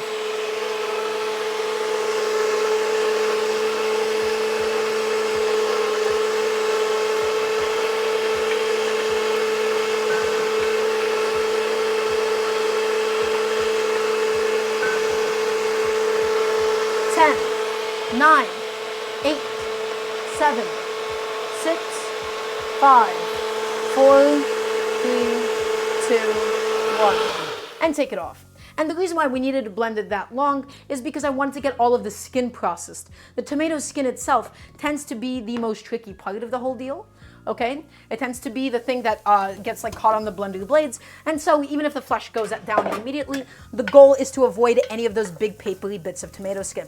Guys, you can see that my vegetables, they're continuing to cook down beautifully, and I mean beautifully. Look at that color that we have been able to slowly develop over all of this time. We're going to go back through it, we're going to spread it out nice and flat, and we're just continuing to develop all of that vegetable flavor. Those carrots, guys, those onions, that celery, it's all going to melt down, and it's all going to become a beautiful sauce. And now, let's go ahead and inspect my pureed tomatoes. Those little teeny tiny black specks inside of it, all of that is the charred tomato skin. Again, why did I char it? Because I really want to add that additional smoky element into the whole dish. Otherwise, we don't actually have that many strong flavors going on. This is going to be a very lightly flavored sauce because I really want to be able to taste the meat itself. I want to be able to taste the lamb, especially. That's the part of it that really, really gets me here, right? Okay, so the vegetables are going. The vegetables are just about to get there, guys. Again, you can push this as long as you want. You can even cook this upwards of 30 minutes. You can be my guest. At some point, though, you do get diminishing returns on like how much the flavor of the vegetables do change. But at the moment, guys, I think I got a very, very nice, beautiful golden brown color on it. And so we're going to let that cook a little longer. In the meantime, what I'm also just going to do is I'm just going to get the bottle of wine open. The order of operation is as follows. We let the vegetables cook. We add the garlic at the end so that it doesn't burn. We deglaze it with some red wine, and then we add the tomatoes, cook it down a little bit, pour it over the beef, add in some additional liquid if needed, and then we'll let it pressure cook all together, okay? So that's going. Let's go ahead and get my red wine opened, everybody. Where is my thingy? There she is. Awesome. And I'm just going to open up a nice little bottle of wine. Did I add any extra fat to the veggies? I did not, Jay Mundus, and that's okay. The reason why I didn't add any extra fat is because I really don't want my sauce to come out greasy, and we have all of that fat that naturally occurred from the lamb ribs as it is. Would I ever use liquid smoke to skip a step? I don't love the taste of liquid smoke. People say that you can't actually taste the difference between like liquid smoke and something actually smoked. Maybe it's just my association with like mediocre vegan food, because mediocre vegan food, they love overusing liquid smoke every single chance that they can get. You could add it and you can try it. It's going to taste smoky if you add it in the liquid smoke, right? It obviously does what it says it does. So give it a shot. Right? Just be really conservative with it. Too much liquid smoke and not crazy about it. Okay, guys, take a look. All of those vegetables are cooking down beautifully. And now we're going to go in with all of my crushed garlic. And all of that garlic, guys, from, of course, my lovely garlic press. And again, we add the garlic towards the end. Why? Well, because we still want to fry it. We still want to be able to infuse the oil with all of that delicious garlicky flavor. But if we added it at the same time as the other vegetables, because of the higher sugar content, the garlic would have ended up scorching. So we take it, we move it around, we give it a little stirs, we do what we got to do to it. We break it up, guys, and we want to be fairly, like, constantly mixing. We want to just make sure that the garlic is not in one big clump. We want to make sure it's especially not stuck to the sides of this pan or anything, okay? And we want to make sure that it is not scorching. Again, the garlic, we want it to infuse. We want it to also get nice and toasted, but we don't want it to burn, and the garlic is the easiest component to burn. Although on a nice medium-low heat, you don't have as much to worry about, of course. Okay, so we're cooking the garlic. We're getting it nice and flavorful, my friends. This is our beautiful vegetable paste. I'm also not going to do any tomato paste today because, again, I really want my beef to shine. I find that oftentimes people's meat sauces, they're way too tomato forward for me. It's like oftentimes like ground beef chunks in just a sea of tomato, which this is not what I want this to be today, right? I just want it to be really simple. I want it to be all about the beef. I want it to be about the lamb. I want it to be about the vegetables and with a little bit of that smoky tomato. Okay, so that looks pretty good to me at the moment, guys. All that I'm going to go ahead and do is we're going to go ahead and deglaze this bad boy. Even though the vegetables already did a good job of deglazing, we're going to add in some red wine. Chef, is the wine okay to add for kids too? Absolutely, because alcohol cooks out. Okay, so big old glug of red wine. I'm not measuring the exact amount that I'm using, guys. And really important, we're deglazing. So what is deglazing again? As you cook, as food releases protein and sugar in the form of a protein sugar-rich water, the water evaporates and all of those little proteins and sugars become stuck to the bottom of the pan. By adding in some more water, what we're basically doing is we're allowing all of those little proteins to just dissolve back into the liquid and back subsequently into our stew as well. So we added in the wine, we're deglazing it by sort of scraping down the sides of the pan, making sure that we get all those little bits. Also, Hexelect, thank you so much for the 10 gifted subs. Thank you, thank you. Welcome on in. It's lovely to have you. Also, Hexelect, really quickly, we're going to be moving to a backup channel sometime soon. We're going to be moving to Daramgar TV in the next month or so. So you should go follow that channel. Also, Hex, it's lovely to see you. Thank you for the gifted subs. How have you been?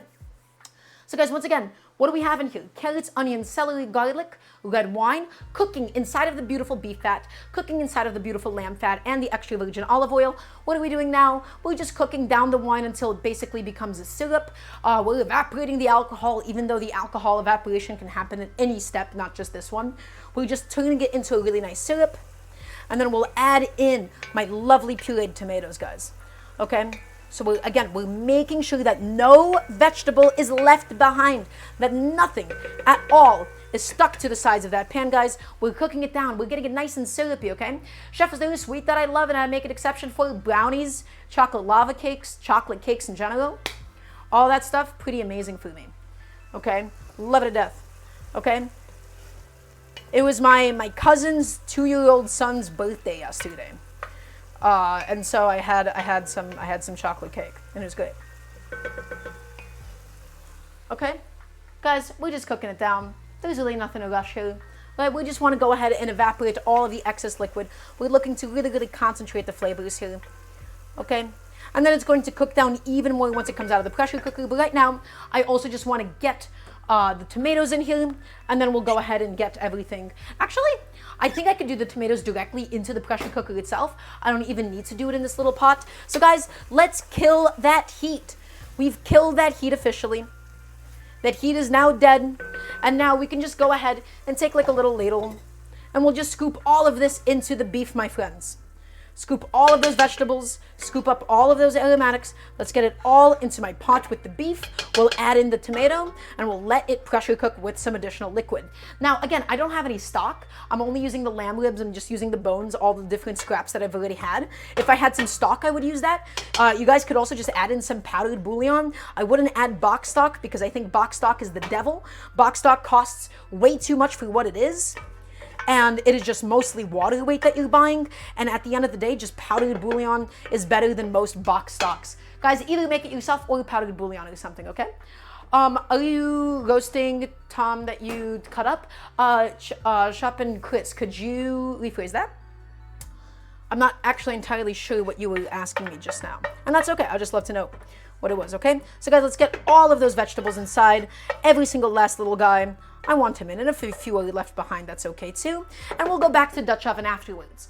Again, if you're doing this at home and if you have a lot of time, I would ideally do all of this in the Dutch oven.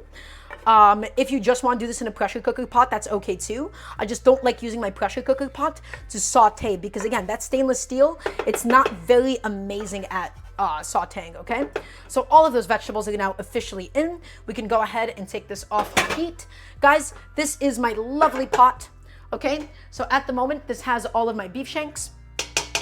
This has my beef shanks. This has my lamb ribs. This has my cooked down vegetables, my garlic. And last but not least, we got to go in with all of my tomato. Okay, all of my beautiful pureed tomato. All of it going inside now.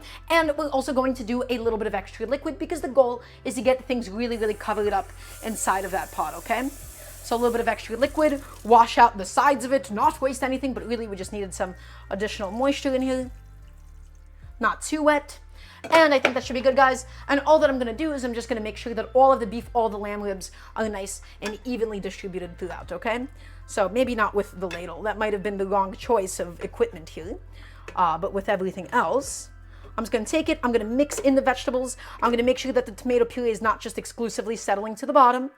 Okay, and I just want to make sure that especially just all of my meat is for the most part covered and submerged. Because if we have too much meat that's exposed on top, that's going to be meat that does not cook evenly. Okay, so guys, take a look. Once again, what do we have in here? We have some of my tomato puree, some of my beef. Yeah, adding some kombu would be amazing in here, but all that I'm going to personally do, I'm going to add in a nice big pinch of salt. Because of the fact that this is going to be a shredded beef, we don't really have to worry about the salt until the end. If it was like big, thick chunks of beef, then salting it in layers would have been a lot more important. But because it's all going to get shredded down and made into a beautiful sauce, the stages at which you salt it don't actually matter nearly as much. Okay, so a couple of big pinches of salt, guys. All of it goes inside. And again, we'll adjust for the seasoning at the end of the process, at the end of the ordeal. I'm just making sure that my salt is not just exclusively sticking to my beef shank here. And the beef shank, I'm actually just going to flip on itself because that side is like somewhat cupping. and I didn't want it to sort of stick out as it cooks, okay? So get my lamb inside. Maybe tongs would be a better choice instead of just using a spoon to dig around inside. I want to get everything as submerged as possible, and I don't really want to add in additional liquid because the beef is going to release plenty of its own liquid as it cooks through. Okay, and then finally, as for aromatic components, guys, the last thing that I'm going to do is I'm just going to add in a couple of bay leaves. But big intact bay leaves, okay? I don't want any little guys that we're going to lose in the sauce. We're not going to get lost in the sauce. So 1, 2, 3, and 4 bay leaves. Gonna go right inside. Gonna go ahead and make it nice and aromatic, everybody. So, a little bit of a recap session. What do we currently have sitting inside of this pot? I had this leftover piece of beef. That was the inspiration for today. I have some lovely beef shanks. I have some lamb ribs. We cooked it down in a little bit of olive oil, rendered the fat out, cooked in the French Trinity, carrots, onions, and celery, all inside of that extra virgin olive oil, inside of all of that meat fat. Okay? And then we added in some garlic. We added in the red wine. We added in the tomato puree, okay? And we're gonna go ahead and pressure cook it. We're gonna do it about 40 minutes on high pressure, okay? 30 to 40 minutes or so. And yes, Yuki, that is wonderful advice. That's right. You use less salt if you're seasoning something throughout because it really, really penetrates it, right? But in this case, because everything is finely chopped up, we won't have any big chunks. There is nothing to penetrate. All the beef is going to get shredded. It's going to be nice and delicious. Guys, take it to the pressure cooker, 40 minutes on high pressure, or slap a lid on it and make sure it's only at a light simmer for the next 3 hours. So those are your choices. But in my case, pressure cooker, high pressure, 40 minutes is going to be ideal. I want this to get fall apart tender, everybody. I want it to get fall apart tender. I want it to basically just completely break down. And then the beauty of a shredded meat sauce. This is why I love shredded meat sauces over ground beef sauces. Guys, how many of you have grown up at least eating, or how many of you have gone out to mediocre Italian-American restaurants where their meat sauce is just a couple of ground beef chunks swimming in just tomato puree? How many of you, was that your idea of what meat sauce is and what it can be? And how many of you have seen it also be called the bolognese? That is not necessarily what it has to be. I hate meat sauces that are way too tomato forward because the tomato just dominates everything else. Okay, the tomato is the only thing that you taste with these little tiny pebbles of meat inside of it, and I have the same exact criticism of chili. The real beauty of meat sauces is just how customizable they are. You guys saw how creative we got with the different meat cuts that we used. We used some lamb ribs, and we used some beef shanks, and we used some of that steak as well. And guys, as a result, we're going to get this beautiful combination of all those different flavors. We're going to get the fattiness from that beef shank. We're making the most out of that existing beef that we already had, and then we get that flavor from the lamb ribs.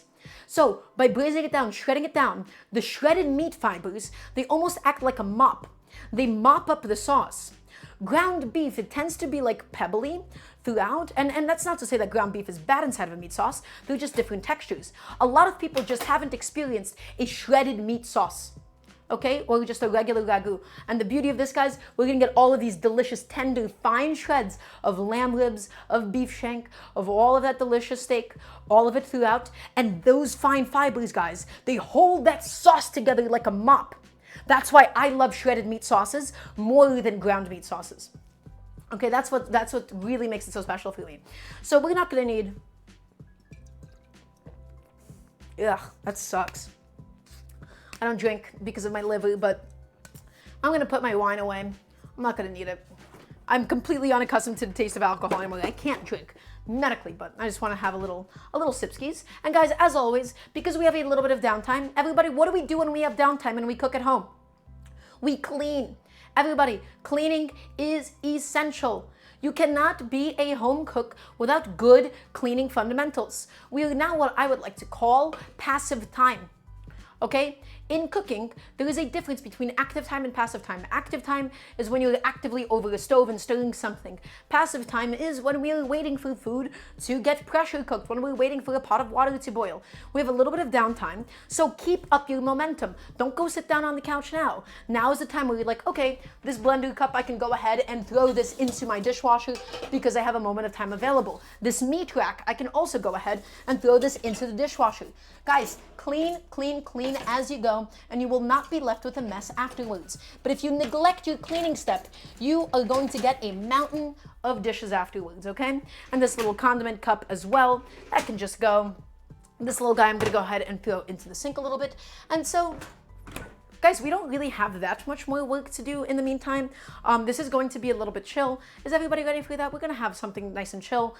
We're gonna work on the asparagus as well in the meantime.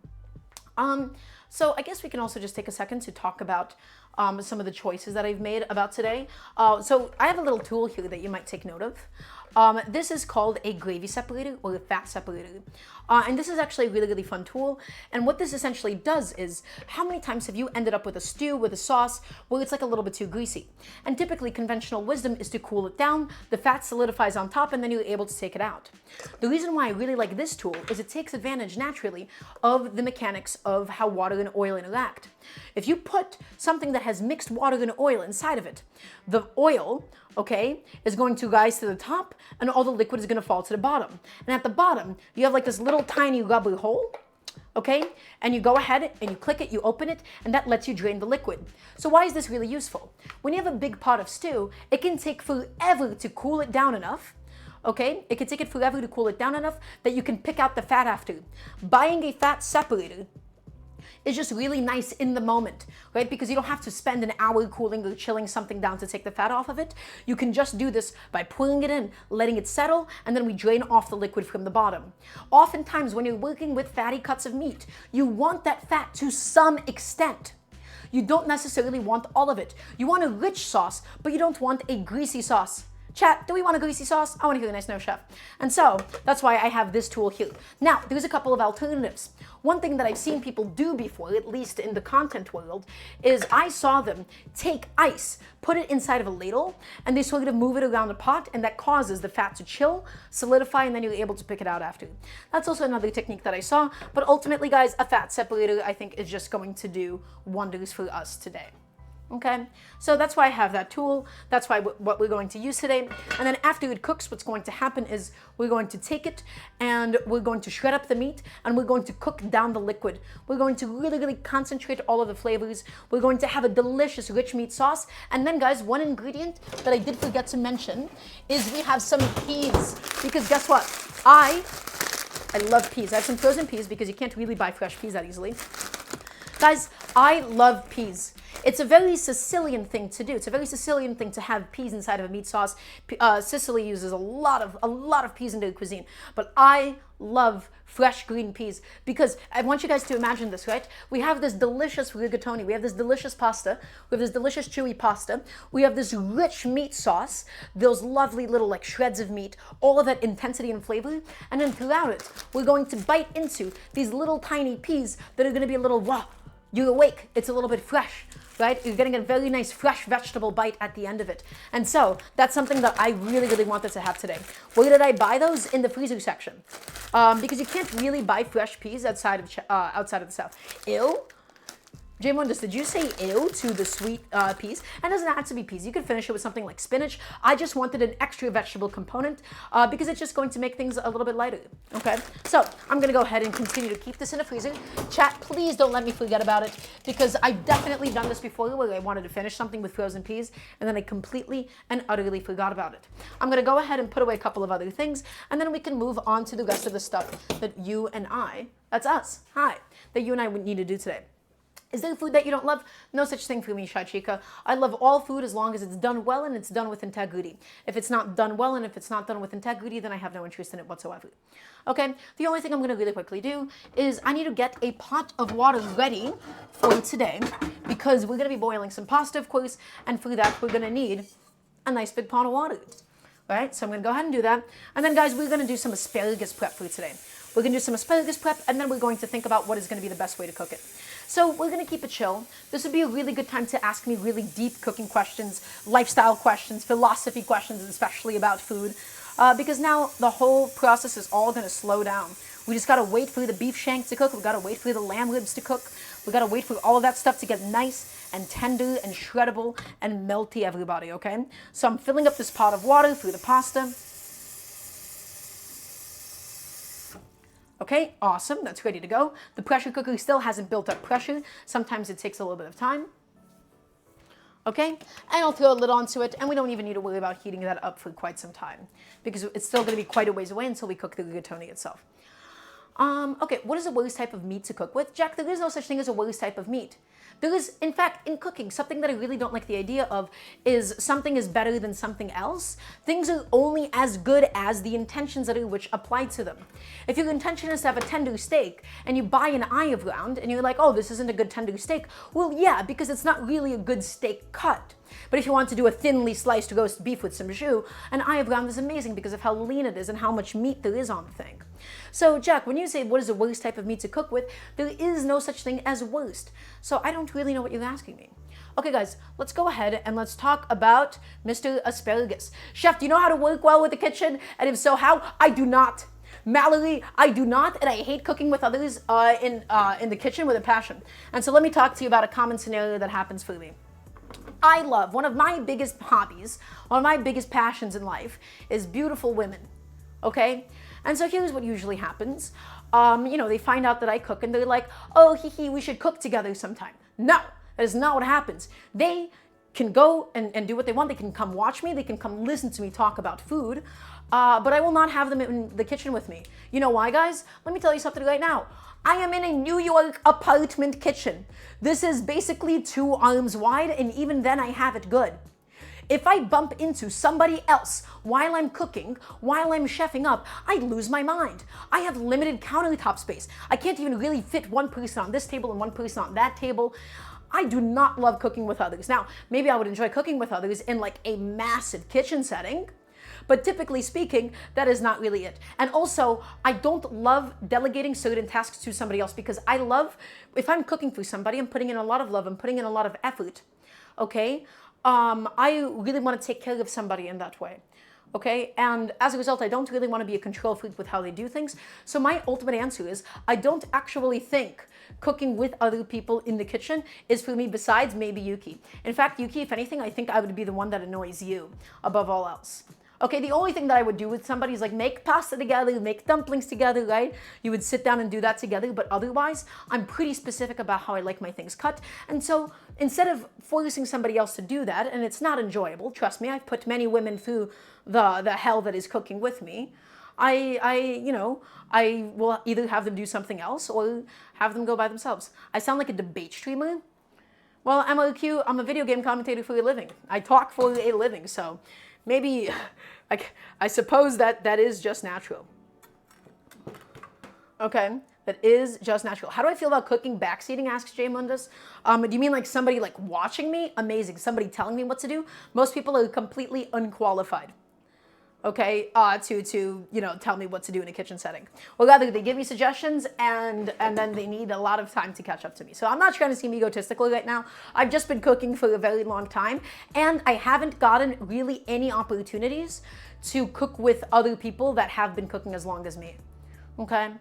So I hope that answers your question. I would love to cook with Yuki, I would love to cook with you. I would love to cook with you. I would love to collaborate on something with you. Next time you're in New York, it's just gonna happen, okay?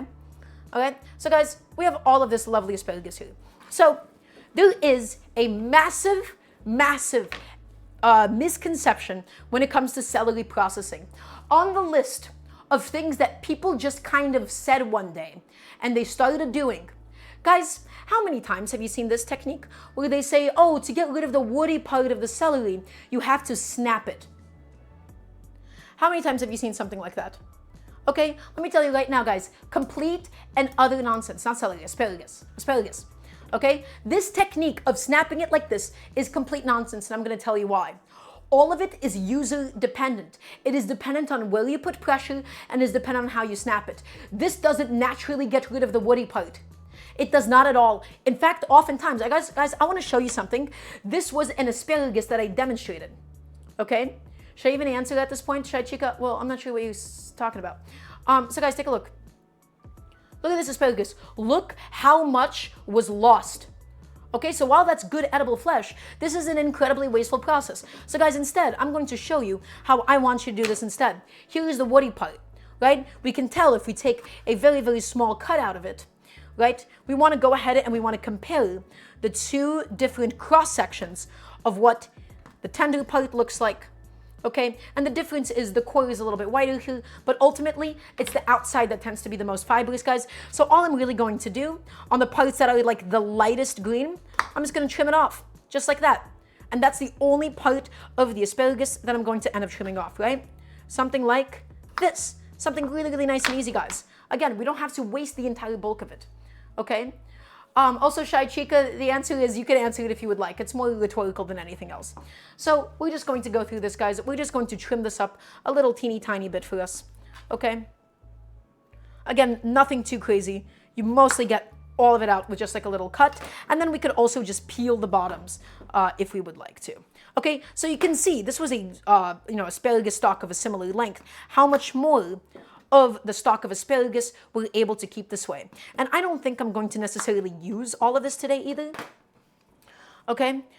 It also doesn't have to be perfect, guys. It's not nearly as woody as you think it does. We're also going to slightly peel the bottoms of it because the skin tends to be quite fibrous. Okay? I'm not going to use all this asparagus for today. I think it's going to be a little bit much. So we're just going to keep on trimming it up, guys. Trim it up. Get it all done. Something like this. Get them out of here. Beautiful. We're paying for more asparagus than we eat. That's right. We do have to lose quite a little bit of it. So Yuki, I have a question for you. Do you ever just peel like the whole thing and not really trim it? Where does like the woodiness of the asparagus really come from? I'm not the most experienced when it comes to asparagus cooking, and I guess I would just like to be. I just often find that vegetables can be like, I really want to learn to be more creative with them. So today we're going to do something very like simple, not creative at all. We're just going to pan fry them. Okay, but we're going to just go ahead and get rid of those bottoms, those really, really woody, thick bottoms. Get them out of here. Normally, me personally, big, thick bottoms guy, not today. Also, welcome on in, Fine Black Ink. Is that the one and only Vaushade? Hello, hello, hello. It's lovely to have you guys. Welcome on in. So, you know what, guys? We could probably do like a little bit of a recap session. Hi, Count JP. Welcome on in. Guys, let's do a bit of a recap session for all of the new people coming on, and also hello to Cold Addiction. Hi. So guys, today we're doing a very gentle, really, really simple beef lamb braise to make into a pasta sauce to serve with some mezzi rigatoni. Mezzi rigatoni, my ideal pasta shape, once again, for meat sauces. It has this really beautiful hole on the inside, okay, that does catch onto thick sauces. And it's not made out of ground beef, guys. We have beautiful beef shanks. We have lamb ribs for flavor, as well as a little bit of a piece of beef that we're going to shred up. It's cooking with some mirepoix, with some tomato, okay? And now we're just in a very chill part of the stream at the moment. We're just getting some asparagus prepped. We're gonna get some other stuff prepped for today. But ultimately, the kind of pasta shapes that you would use would just be anything with like a nice big hole running through it. Is everybody watching? I want to hear a nice yes, chef, please and thank you from everybody watching at the moment. Okay, so all that we did so far, guys, was we talked about some of the misconceptions when it comes to asparagus. This whole like snapping technique, complete nonsense. All that we did was we slightly trimmed off the bottom. And now, guys, I'm going to go through each asparagus and I'm just going to give it a slight peel towards the bottom half of it, okay? Vosh said that I have a lovely voice to listen to. Well, it's very nice of him. I do have a good voice. Also, Chainsaw, welcome on in. So guys, we're peeling up the asparagus like this because, again, that skin on the outside, it tends to be quite tough. It tends to be quite fibrous. Okay? So we're peeling it up. And as always, if anybody has any cooking questions for me, please feel free to ask me. The meat sauce is currently going. We're going to be pan frying my asparagus. I might even cut it in half. I'm considering it. Would I use olive oil or ghee? I would probably finish it with olive oil. Actually, chat, do you think we should blanch the asparagus first? I think I kind of want to, because of how like thick my asparagus is, I half want to give it a head start in water. You know what? No, I'm just going to cut them in half and it'll be perfect. Cut them in half and then there's going to be no need for any blanching. So guys, again, we're getting rid of like that bottom half of the skin because it tends to be a little bit tough. It tends to be a little chewy. Okay, and so I'm just looking for really, really beautiful sauteed asparagus spears, okay? And we're going to serve it really simply. Also, good question, Skynet. I use it, its pronouns. Welcome on in. Welcome to the show. It's lovely to have you. Okay, just peeling up all of them, guys. Peeling them up, peeling them up. And at the moment, again, in my pressure cooker is my beef shanks, my lamb ribs. And so that's going to still be like another 30 minutes. So is everybody going to stick around for that? Is everybody going to be here in 30 minutes to see the reveal of my beef sauce? I want to hear a nice yes, chef, please and thank you. I'm going to ask you guys for it a lot because that's what we do here. Also, Macabre-centric, thank you so much. Macabre? I'm not really sure how to say that. Okay, let's go ahead, guys, and let's peel and peel and peel. Also, Two Dads Kissing, thank you so much for the sub. What is my favorite noodle in general? Well, it depends. Different noodles for different uses, right? Specifically, in my case, I love orzo. Orzo is so slept on, guys. Orzo is so nice. Also, Korkrag, thank you so much for stopping by. Also, guys, really quickly, actually important, I do need everybody's attention for this. Because of the time that this account was created, this channel will never be able to be Twitch piloted. Also, Dream Canoe, thank you for the sub. Follow my backup channel. Follow twitch.tv/DaramgarTV. Twitch.tv/DaramgarTV. You can type an exclamation mark backup in the chat. Okay, because in the next coming months or so, this channel is going to end up dying down. Also, I'm glad that Vosh did inform you guys. Is orzo like rice? So orzo looks like little grains of rice, except it's made with pasta. I love orzo. And then unfortunately, named unfortunately, Israeli couscous, right? But I love that kind of couscous because it's so thick, right? But yeah, guys, I love orzo. Orzo especially, it just soaks up a sauce when you cook it inside of a sauce. You get to like really pan fry it. I love orzo to death, my friends. Okay, so again, while we're peeling the asparagus, it's because we're going to have a bit more of a tender bite this way. We do waste a little bit, we do lose a little bit of asparagus in this process, but what we get is a much more tender snap to it all. Okay, also, I'm looking at this amount of asparagus. Guys, do you think we should just cook all of the asparagus at once for today? I have like a little bundle. Nah, we're not gonna cook all of it. It's gonna be too much. I'd rather just do something with it tomorrow as a little treat, as a little snack for myself. Okay, so guys, take a look. All of my asparagus, once again, this snapping thing, massive misconception. Also, Serious Guy 97, thank you so much for stopping by. We have all of this asparagus. It's all ready to go. And all that we're really going to be doing with it, if your asparagus is like super thick, also thank you for the gifted sub. If your asparagus is really thick, you might want to give it a bit of a pre-boiling stage if your goal is to saute it after. And Darby Doll, peeling it, again, we peel it so that we can get rid of the really tough fibrous skin on the outside. Okay, so look at all of my beautiful asparagus. This is roughly 2 portions of spears. Okay. Yeah, I do take it back sometimes, okay? And guys, I'm just gonna go ahead and just slap that onto a little plate behind me. Okay, so I had this idea for the asparagus. Here's an idea that we have, actually, especially because we have a little bit of extra time. I have some leftover cilantro that I was going to do with it. Also, Count JP, we're doing some rigatoni mezzi. Some of this stuff. I love rigatoni mezzi because it's shorter, it's a lot easier to eat than full long rigatoni, but it still has the hole to hold on to really thick sauces. So guys, I had this kind of an idea. Oftentimes, what it means to cook at home is to use up your existing leftovers before you make something new. Again, I'm going to say this again. To cook at home is to use up your existing leftovers. I have a bunch of this fresh cilantro that it's getting to the end of its shelf life at this point. Okay? It's getting to the end of its shelf life, and I was thinking, let's make a pesto. So again, not super traditional, right? To do a pesto with cilantro instead of basil. Traditionally, you would of course use a little bit of a basil. I'm also gonna go ahead and get some water boiling, and we'll talk about why in just a moment. But I want to go ahead and get a little pesto going for my asparagus to finish it because I think it'll be delicious. I have some pine nuts, I have some Parmesan cheese. We're gonna do a pesto. How's that sound, guys? So I'm gonna go ahead and get rid of this container really quickly, and we're going to go ahead and just get rid of some of the big stems off of Mr. Cilantro. And so again, it's not exactly a pesto. It's more like a pesto-inspired sauce thing, whatever you would actually call it. Right? It's pesto inspired at the end of the day. And so guys, all that I'm gonna do, we're going to leave some of the little stems, but we're going to just get rid of all of the big thick stems because they're not going to grind down as easily. And you know what? We'll use our mortar and pestle for this. We'll use our molcajete for this. How does that sound? We're gonna make a really beautiful pesto out of all of the cilantro. What's a good alternative to pine nuts? I'm gonna say right now, so a lot of people, they say you can use walnuts, cashews. I think sunflower seeds. To me, personally, sunflower seeds are the things that taste closest to pine nuts and significantly cheaper than other kinds of nuts too. And that's right, Annie, we're going to be using a molcajete for this. So guys, again, we're just plucking off some of the really thick stems, but the thin stems can stay for this because we're going to be blanching my cilantro. And I'll talk about this and why we're doing this in a second, okay? So guys, how many times have you chopped herbs and they ended up turning brown? They ended up turning brown, they ended up turning like really mushy and wet. It looks like the cutting board got like really wet after you ended up chopping it. Also, Skynet, I am from Brooklyn. I've lived in Brooklyn my whole life. Okay, so we're going to do a little step called blanching. Essentially, we're going to immerse the cilantro in boiling water. By doing so, we denature some of the enzymes that are responsible for actually causing the cilantro to oxidize. We sacrifice and lose a little bit, and I do truly mean a little bit of flavor, okay?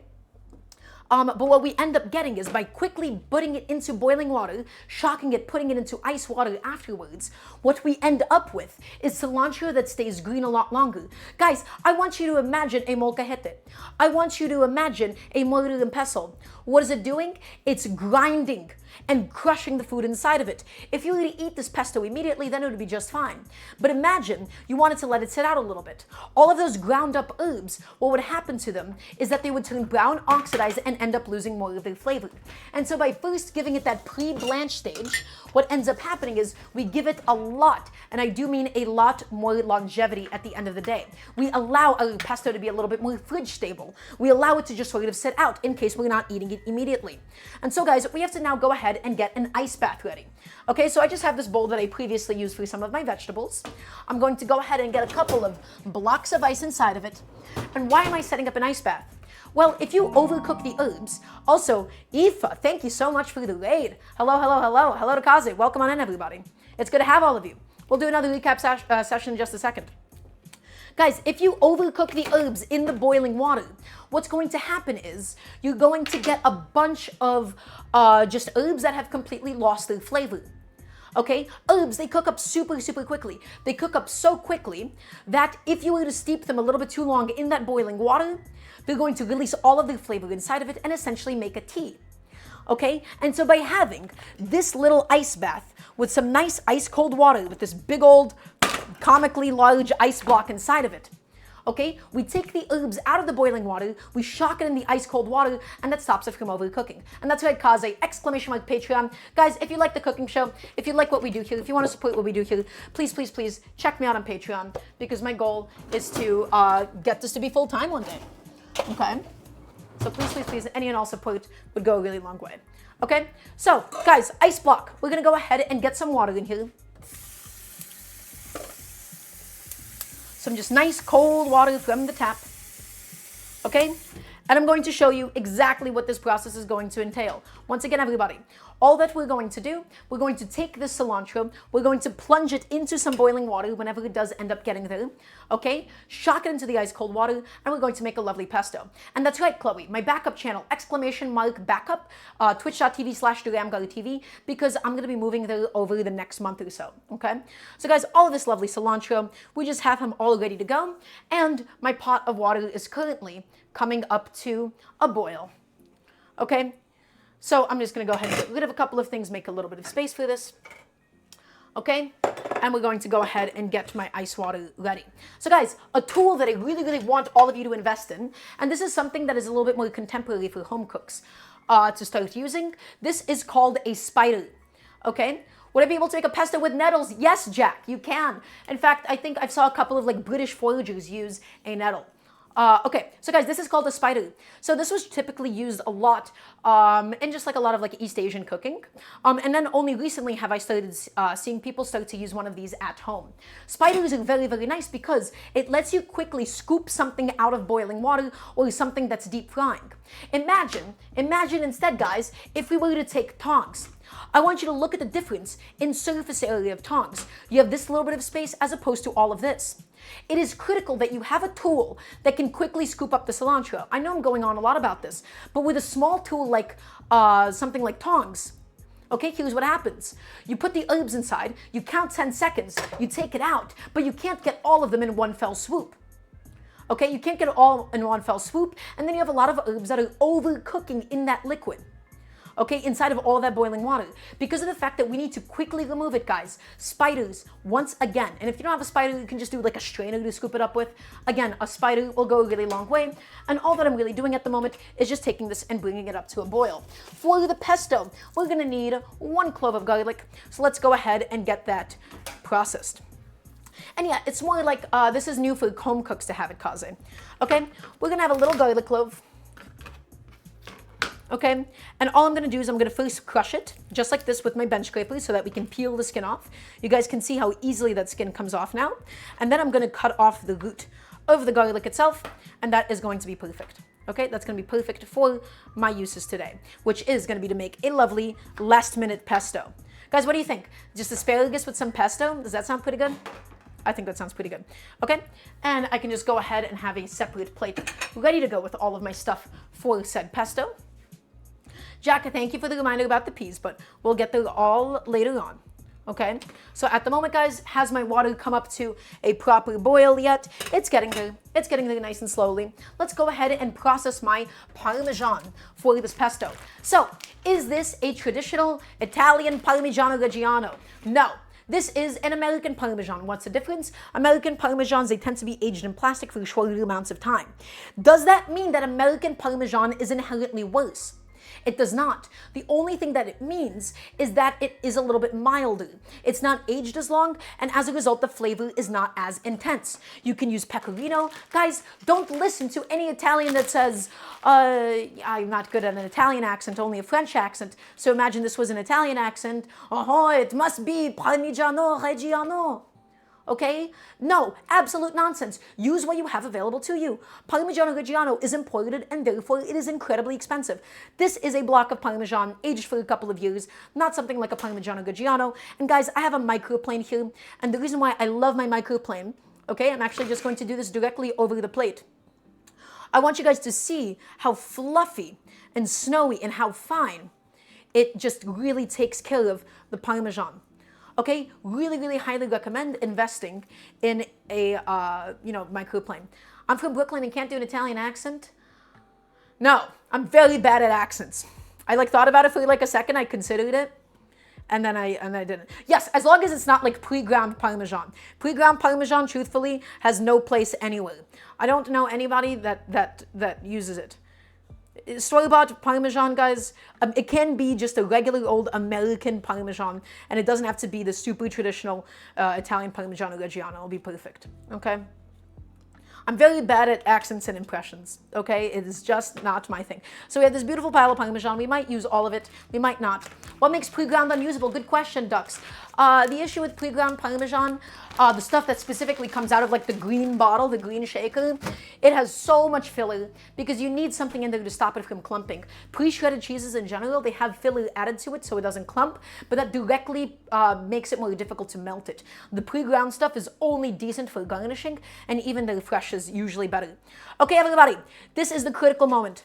This is where things have to happen fast.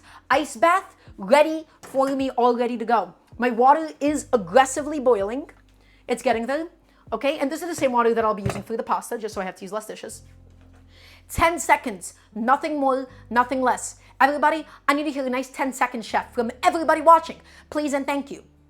10 seconds at most. If you cook it too long, all of the flavor from the cilantro is going to be gone, dissolved into the water, and then you will have a completely flavorless pesto. And while we're blanching it so it doesn't turn brown and oxidize. So in it goes. 1, 2, 3, 4, 5, 6, 7, 8, 9, and 10. And guys, big scoop. Get as much of it out at once into the water. Get the rest of it. Big scoop. That's why we use a spider. And we lost a few of them. That's okay, guys. Come back and agitate it in the cold water. Make sure it's not holding on to any hot water. And I left behind this little guy up here. Come on, buddy. In you go. Beautiful. And that is now all of my cilantro cooling and shocked inside of my ice bath, okay? Nice and easy, guys. Nice and easy. And so this water, again, we're going to be using it later on for the pasta itself. So I'll go ahead and throw a lid onto it. We're not going to need it for a little bit, guys. Okay, and now I believe we can go ahead and focus on making the pesto for today. So this was a bit of a last second decision that I made here, but I think it's going to turn out lovely. Okay, so we're going to be using my molcajete. Now, is this the traditional tool that's used for, a pesto? No, you would use like a granite or just like any other type of stone mortar and pestle, but I really like my molcajete because of its ability to grind things. Molcajete being, of course, the one made out of the volcanic stone, and it's very, very coarse on the inside. So we're gonna make a little bit of space for yourselves. A little teeny tiny bit of space. And guys, we're going to go ahead and get out my beautiful, my gorgeous mortar and pestle. Okay, and we're going to just zoom out a little bit so you guys could probably see better. Okay, we have it sitting on a towel. This is my molcajete. Also, Infinite Fest, welcome on in. It's lovely to have you. This is my molcajete. Okay, and so the order of the ingredients that we add in does matter the most. Why is this a really nice tool for making a pesto? Let me explain to you. Food processors, also Chichu, thank you so much for the sub, thank you, thank you. The issue with a food processor is the fact that they don't do a very good job of grinding ingredients down. They over-process it, they end up heating it up too much, and it doesn't let you slowly trickle in oil. We're going to basically build a cream out of the olive oil and the Parmesan that we're adding to it. We're going to be slowly incorporating it, slowly drizzling it all in. Okay, so guys, we will first begin with my garlic and my pine nuts. Okay, and why do we begin with the garlic and the pine nuts? It's because I want my garlic and pine nuts to be basically made into a little paste. The garlic and the pine nuts, we want them to be done the finest. Okay, so I'm gonna go ahead and open up my container of pine nuts, and I'm gonna do about a tablespoon. Not being super exact about this, but let's do 1 tablespoon of pine nuts, guys. All of that just goes directly inside. Okay, and then we're also going to add some salt to really, really help grind it down. Okay, because the salt is going to be nice and abrasive. The salt is going to pull some water out of the pine nuts and some water out of the garlic, okay? So come take a look. Little pinch of salt goes directly inside, and it'll also be used to season it, but we don't need more salt after that because the Parmesan itself will be salty. So some salt into the garlic and pine nuts, guys, and all we're using, when you have a stone mortar and pestle, being a molcajete or a granite one, whatever, everybody, I need to hear your chef. You don't pound it. Only wooden ones are for pounding. Stone ones are for grinding, my friends. And look how beautifully we can grind up all of my pine nuts. So why is pulling out water good? Well, I'm just trying to turn this part into a mush. I'm not looking for any chunks of garlic. I'm not looking for chunks of pine nut. I'm looking for them to become one and the same with the pesto. I'm looking for it to basically all melt in. And you guys can see how quickly we're getting this lovely ground up pine nut and garlic mixture. Grind it up, grind it up. Chef, you seasoned your molcajete on stream? I did not. No, I seasoned it when I bought it because seasoning it was the worst amount of effort I've ever gone through, and I never want to do something like that again. That was an incredibly unpleasant experience. So I never look forward to seasoning a molcajete again. Meaning, which is you're treating it with some salt and some rice, and then you keep grinding it until like you get a flour out of the rice and you dump it out, and you do that a few more times, and you do that to smooth out the surface so that you don't get like little tiny chunks. I hated seasoning this thing. But as a result, what do we get? We get this really, really lovely device. And guys, I'm gonna just grab a little teaspoon or so just so that we can go ahead and clean this up. But trust me, once that seasoning stage is done, everything from it afterwards is just so easy. Okay, so take a look. We have all of my garlic, all of my pine nuts, mostly ground up into a lovely little paste. Okay, and it's gonna get really sticky. It's basically like a really, really dense peanut butter. Okay, I have all of my blanched herbs, which we now need to go ahead and drain of their water because we don't need all of that moisture inside of my pesto, my friends, okay? It's just going to dilute the pesto and make it really, really wet for no reason whatsoever. And so, all that I'm going to do is I'm gonna take it all. I'm just gonna scoop up all of my cilantro leaves. I'm going to gently squeeze out the water, and then I'll pat it dry with a paper towel. Okay, don't squeeze it too hard. You might end up losing some cilantro flavor.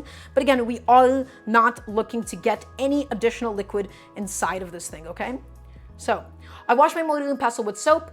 It's fine. It's okay. As long as you quickly wash it out and you don't let it soak in. A lot of people say that you can't ever use it on stone. Soap is okay on stone as long as it's not left there to soak for too long. So a lot of people fearmonger with that, but it's okay. Have ever worked in a restaurant? I apprenticed for a little bit when I was 13 years old, when I was 12 and 13. But aside from that, I've never worked in a restaurant. So guys, all of that cilantro became this little bundle of joy right here. All of that lovely cilantro, all of it, ooh, that's my knife. That's not my cilantro at all. All of that cilantro, guys, look at the amount that we are left with afterwards. Look at the little guy. Isn't that cute? But all of that has so much flavor inside of it. And that's also why blanching is nice, because we get to really, really reduce the volume of something, okay? Really reduce it. It makes it easier to work with afterwards. So, I'm going to throw that in. I'm going to move this ice bath aside because we don't really need it at the moment. Okay? Chef, could you open a restaurant? Well, Jack, you know how I feel about opening a restaurant. I'm not that into the idea of opening my own restaurant because I think opening a restaurant, for at least the way that most people do it, is incredibly selfish. And so, guys, what we're doing right now is we're really just going to heavily grind down the cilantro and obtain a beautiful paste. But I think opening a restaurant is a very selfish endeavor, and I'll explain to you why. Because at the end of the day, it's this. Food costs, especially in the United States, are incredibly high. If you want food that is sourced from ethical means, right, meaning small farms and you pay your staff well, the only people that can afford to go to a restaurant like that with those high of operating costs would be the incredibly wealthy, right? It's the people, or the people that are regularly going there are six-figure tech workers. Okay, if you want a restaurant that is accessible to people, you're typically, not paying your staff nearly as much as you probably want to be, and you're buying ingredients from like really, really cheap means. And so most people, when they say they want to open a restaurant, it's purely because they want to express something creatively, but the people that they're serving are this very specific demographic that I just mentioned. And so I have absolutely no interest in such a thing. What I've always dreamed of was having a sister restaurant concept where I'd have a really expensive fine dining restaurant, almost as a form of wealth redistribution, charging extra money for it, right, per patron, and the extra $100 on top of the cost of everything, and then using all of the overhead money that we make towards funding a separate restaurant that would operate on a loss, right? Something that a bit more of like a cafeteria style thing, but like really, really good quality food that people are then able to take with them to work. That has always been the model that I've at least envisioned for myself. So guys, take a look. This is why we use a mortar and pestle. We obtain this beautiful, almost like cream, okay? We obtain this gorgeous, gorgeous cream. I don't know how viable it's gonna be, trust me. I got a whole 10-year plan coming up ahead of me. I got big dreams. And so this isn't necessarily for me to dog on anybody that like just wants to open a restaurant. I just think it's very small vision. It's very small vision, it's very self-serving. Because my goal is ultimately I want to help people. I want to teach people how to cook. I want to teach people how to cook, and that's why on this stream you'll never see any advertisements. I disabled all of the ads. I can't disable the pre-roll ads, but I've essentially disabled all the ads. I'll never take any sponsors for some garbage, okay? And, the way I want to fund this is purely through the goodwill of people, right? So guys, we take it and we grind it all up. We grind it up, and we can grind it as much as we want because of the fact that we blanched it beforehand. We don't have to worry about turning brown. So the only thing I'm really looking for, you see these fibers of cilantro? That's what we're getting rid of. Can we marinate chicken for too long? It depends what's in your marinade. If you're doing a dry brine with just salt, absolutely. It can become a little too dry with a few days of dry brining. If it's something acidic, you can sort of like chew up the outside too much of an enzyme-based marinade. It can really chew up the meat. So yeah, you can definitely, it just really, really depends on what you're doing. Okay, what would be the worst cooking sponsorship on Twitch? Well, I've been getting HelloFresh offers. And HelloFresh, to me, feels like the most evil thing because it's almost like antithetical to everything that I'm teaching people. I want to teach people how to cook at home. I want to teach them how to be resourceful. And HelloFresh is so expensive and such nonsense. And they sell you such bad quality produce. I swear it's evil. It's actually like unironically evil, Oh, cannot stand HelloFresh for the life of me. Yeah. And they claim that, oh, you're busy, you have no time to cook, so we're going to measure all this stuff out for you. And the reality is, no, they're selling you that idea. People have been cooking for a long time. The kinds of things that I want to teach you guys how to make are things that you can do at home. So we add in my Parmesan, okay, and we're just going to combine it with all of this, and then we're going to be slowly trickling in some olive oil. How do we get rid of the stringy bits? Well, we already got rid of it. Fine black ink, because all that we did was we just ground it up. Okay, and now, this is what we do, my friends. We slowly drizzle in the olive oil for this. We slowly drizzle in the olive oil. And why slowly? Because we're almost making a cream. We're almost making an emulsion here. If we add in all of the oil at once, what we end up with is a greasy, separated pesto.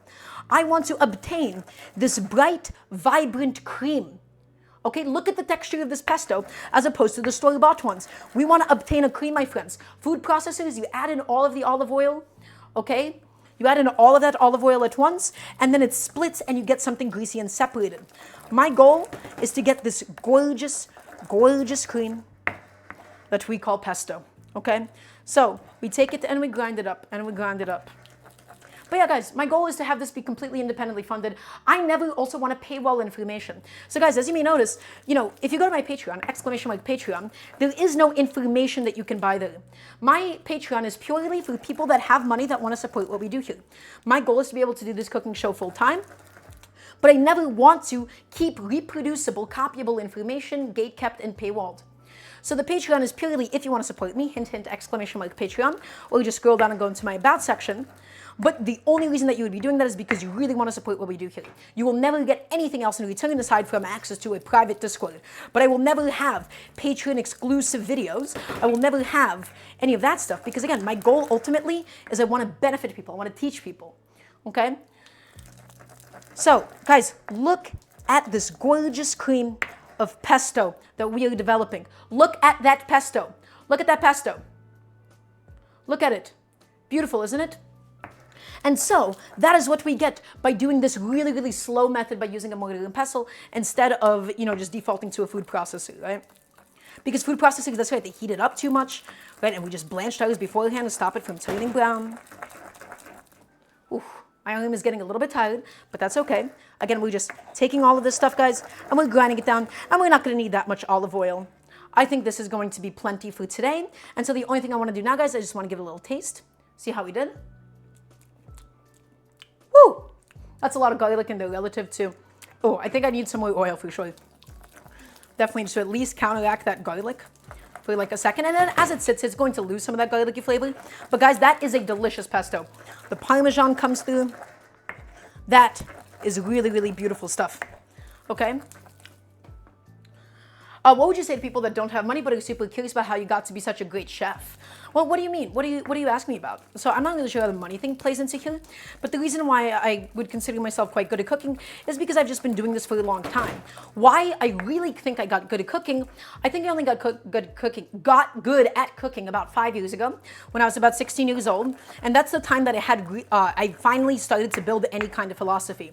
I was always able to make good food. I was always able to really impress people with my cooking. I was always thought I was such a good cook. But I don't consider myself a good cook until I turned 16, and that's because I realized what was the next step with my food. And in my case, it is I want to teach people how to cook. I want to teach people how to cook specifically at home. I want to embody wastelessness. So I've embodied a bunch of different philosophies, and that would be the moment that I would say that my food stopped being just a party trick, but my food started being meaningful. Okay? So I would say that was the moment, that was the time in my life, at least, where I started getting any decent at cooking. So again, I've been cooking basically since I was 7 years old or so, but that was the time, that was the age where I think I just really, really transformed into something else. So guys, we're left with all this beautiful pesto. We're left with more than you think we're left with. It's just spread around all of the sides of my molcajete, and so we have to go ahead and just scrape it all up and get it inside, guys. And it's really intense. I know it doesn't look like much, but pesto is super concentrated, okay? Pesto is concentrated, pesto is flavorful, so I know it doesn't look much volume-wise, but a little bit, as you may know, goes such a long way. And guys, because of the fact that we blanch the cilantro, it's not gonna turn brown. And as always, guys, ask me questions. That's what I'm here for. I'm here to help you learn how to cook. Ask me anything that you got in mind. And so I think with the asparagus, I kind of want to do like high heat cooking using like a neutral oil and then at the end finish it with some olive oil because I'm going to be cooking that asparagus for a while and I want to get it really, really like nice and caramelized almost. Okay? So guys, take a look. Isn't pesto supposed to be from basil? Yeah, traditionally, but I had cilantro. So we made a pseudo pesto out of some cilantro. So there is no such thing as supposed to be. We're using what we have. I didn't have any basil. I had a bunch of cilantro that I wanted to kill, that I wanted to get rid of. So Yuki, the reason why I don't love my rubber spatula on a molcajete is because the rubber spatula does kind of grind against the stone slightly. I also don't have any small ones. I only have a big one. But I've always thought that if anything, I would probably ideally use like a wooden tool, but a rubber spatula, like a little teeny tiny cute one, that would be kind of important for me to own. Okay, we're getting there. We're almost done, my friends. We're just getting rid of all of that lovely pesto that we have worked so hard to make together. And we're going to end up losing some anyways in the process, but that's okay. Okay, and let's get all of it out. Guys, the beef, the lamb, it has about 6 minutes left on it. Is everybody excited to see it? I want to hear a nice yes chef from everybody watching. And then we're going to shred it down. We're going to cook it all down, all that liquid, add in the shredded meat, and it's going to be beautiful. But right now, guys, that is my lovely pesto. I'm going to go ahead and take my mortar and pestle and just put it behind me now, because that is going to be all done. Oh, I used up the space that I originally had for it. Oh, this sucks. This is what happens when you cook. A little messy sometimes. Okay, I'm actually not going to need this bowl for anything else, so I'll just take it and throw it into the dishwasher for today, because that's all gone. That's all done. Okay, and I'll go ahead and get rid of this. Also, Jack, I won't forget about the peas, but we still got to do the peas at the end, because we don't want to overcook the peas or anything, right? We want the peas just to be a little fresh component added in towards the end of our pasta. So guys, let's do a bit of a recap session. What are we doing today? We're doing a beautiful braised beef and lamb sauce, shredded beef and lamb, not ground, because I love the texture of when it's shredded, it really soaks up a sauce. It's like a mop. So we have tomatoes, we have garlic, we have carrot, onion, celery, some bay leaves, some red wine, and all of it is pressure cooking, my friends. It's beef shank, lamb ribs, and a little piece, I believe, of some flank steak that I just had sitting around and left over. Alongside it, we're gonna have some beautiful sauteed asparagus. And we're going to be finishing that asparagus with some of that pesto, okay? And it's going to be lovely. It's going to be delicious, guys. I'm really, really excited for everything today. Okay, why is my towel not doing so well? I think I'm going to need another towel. Have I been drinking water, Shai Chica? I have not. I'll have a sip of water in just a second. So I'll go ahead and grab some of that right now. My beef, my lamb, it's all about to come out, guys. It's going to be incredible. It's going to be delicious. I'm really, really excited about it. I don't actually know when I can cook the asparagus itself. I could probably start the asparagus cooking process now, and it's just going to be a while because I really want to get them like fully sauteed, right? I don't want to like just put them in for 5 seconds because they're really, really thick. So I want to cook them down. I want to get them nice and tender with still like a little bit of crisp bite left over on them. Okay, so guys, that's about to come out. My pesto for that is done, that I did with some leftover cilantro. Okay, I'll drink some water. I'll do it. I will do it. I did it, Chad. Are we happy? I did it. Okay. We're going to go ahead and start heating up a pan for the asparagus, and then we'll just switch the burner on it. And then whenever the asparagus is done, the asparagus is done. Okay? So guys, come take a look. Come back to the stove with me. I have this beautiful Mavier stainless steel pan here. We're going to do something that can get nice and hot here. Okay, everybody, as always, stainless steel pan fundamentals. Number 1, we never blast it with a high heat. Also, I'll have another sip of water. Okay. Is everybody listening? I want to hear the nice yes, chef, please, and thank you. Guys, when it comes to stainless steel, and when it comes to any type of metal whatsoever, if you blast it on a high heat, you're going to develop hot spots and cool spots. So, medium heat over a longer period of time will get you both the temperature that you desired without those hot spots and cool spots. We're going to use a neutral oil. In this case, I have some peanut oil. That's my go-to neutral oil. You can use avocado oil, peanut oil, canola oil, etc. The reason why I'm using this oil is because we're going to do some high heat cooking for a fairly extended amount of time. Something like an olive oil, it'll burn, it'll smoke up a lot because we're going to be cooking this asparagus at a fairly high temperature, all things considered. So a good glug of oil goes directly inside. And guys, again, medium heat is the way to go with this. Medium heat, do not skip out on it. So neutral oil, fine black ink, it refers to really refined oils that can be brought up to a high temperature without smoking. Butter would not be a neutral oil because butter has the milk solids, butter has some water inside of it, and it burns easily. Extra virgin olive oil isn't a neutral oil. There's refined olive oil, there's canola oil, peanut oil, they're just highly refined and they can be brought up to a high temperature. Okay, so guys, we're gonna work on a couple of things in the meantime. So here, really quickly, here's my asparagus, right? We trimmed it, we peeled it a little bit, and then I have this lemon. Guys, I wanted to finish my asparagus with some lemon juice, but before that, we're actually going to take some of the zest of the lemon as well. Would ghee count as a neutral oil? Somewhat, Jack, somewhat. Clarified butter, it can't be brought up to the same high temperature, but it's a lot better than plain butter. So I would say not really, but it does well at high temps. Okay, guys, Microplane, lemon. We're gonna get some beautiful lemon zest. Lemon zest is incredibly aromatic, and we only want it from the skin of the lemon. We don't want any of the white part. Hold the lemon, hold your microplane, and we pivot it, and we pivot it, and we pivot it, and we pivot it. Oh, guys, you heard that beat? You know what that means? It's time for us to release the pressure on the lamb and beef, and the pressure is being actively released at the moment. Okay? So guys, zest it, and zest it, and zest it, and zest it, and that's gonna be enough zest for us today. Look at that. Beautiful. Really aromatic. Really, really delicious. Okay? And I'm just gonna add that to the same plate as my Parmesan. And then at the end, the asparagus is gonna get finished with all of that lemon juice. Oh, I accidentally put on low battery mode on my iPad, and now it's like going dark and everything, so I have to quickly fix that. Sorry about that, guys. 1 second, please. Help! Where do I find it? Ah, low power mode. Turning that off. Beautiful. Okay. Okay, we should be back. I think we're back. Okay, guys, so we got all of that delicious lemon zest out of my lovely little lemon. Okay?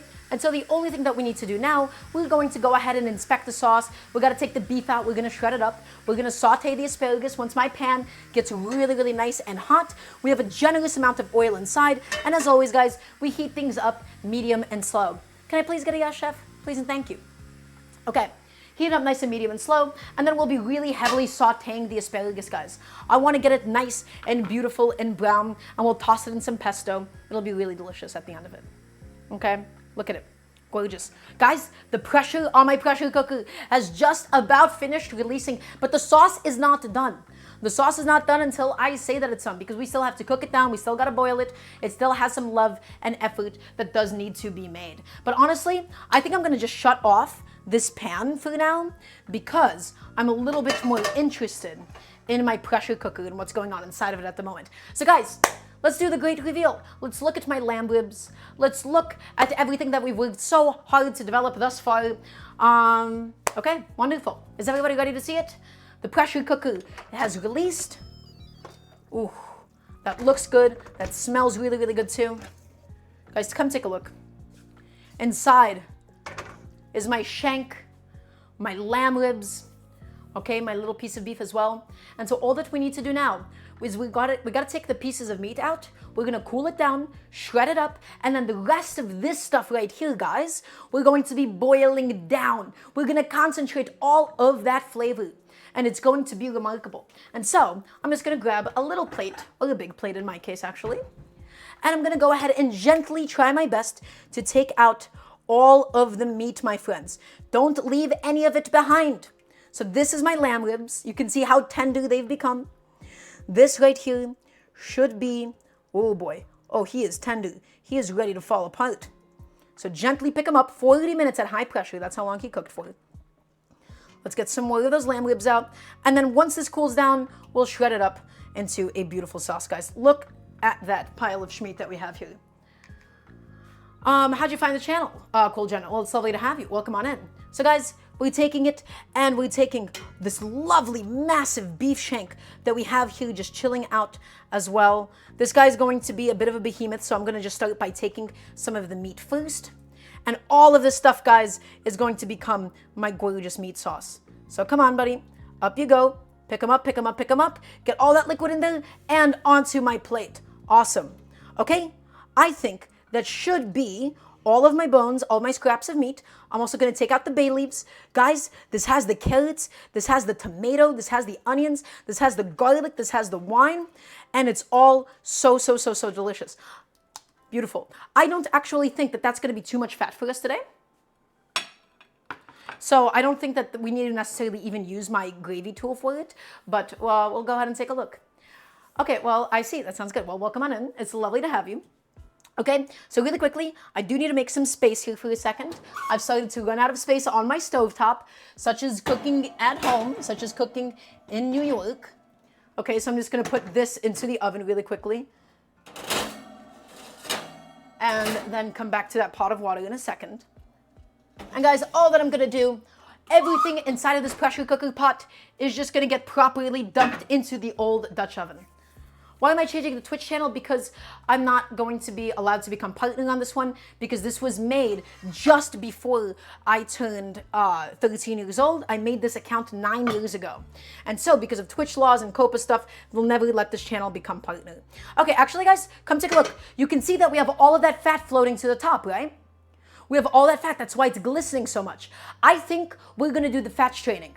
So here's what we're gonna do, my friends. First, let's go ahead and just first dump all of this into the Dutch oven where it's all gonna reduce. So first I'm just gonna get all of this stuff inside. Oop, let's not have it splash on me, please. All of my vegetables, all of that good stuff, everything going back inside of the pot. Awesome. Guys, look at this thing. This is all of the tomatoes. This has so much flavor, everybody. This has so much flavor. It has so much of it just concentrated in there. Okay? And so, here's what all that we're going to do. We are going to take care of some of the fat. So guys, this is called a gravy separator. Is everybody watching? I want to hear a nice yes, chef. This is a gravy separator. Fat rises to the top and we're able to keep all the liquid at the bottom. What we do is, we take a ladle to this. We take a ladle. We put all of it right on top. Well, actually, I should have probably strained the solids first before I did that, because the solids do get in the way. This thing does have a slight strainer on it that I can use. Okay, so that might have been a little better, but that's okay. So guys, we're just going to take some ladles and put it right on top. Okay? And that way we'll keep all of the fat inside and then strain out the liquid. And we're going to want to keep some of the fat, my friends. Okay, also, the new Twitch channel is going to be Daramgar TV. I'm just taking a second to do this step really quickly, so I apologize for not being super present. Okay, I'm just going through the top, guys. We're getting as much of that fat in as possible, because I don't want to end up with a sauce that's too greasy. Okay, and really quickly, I'm just going to dump the solids all back inside. The solids I don't actually need in this thing, of course. Only the fat, my friends. And again, we're just going right off the top.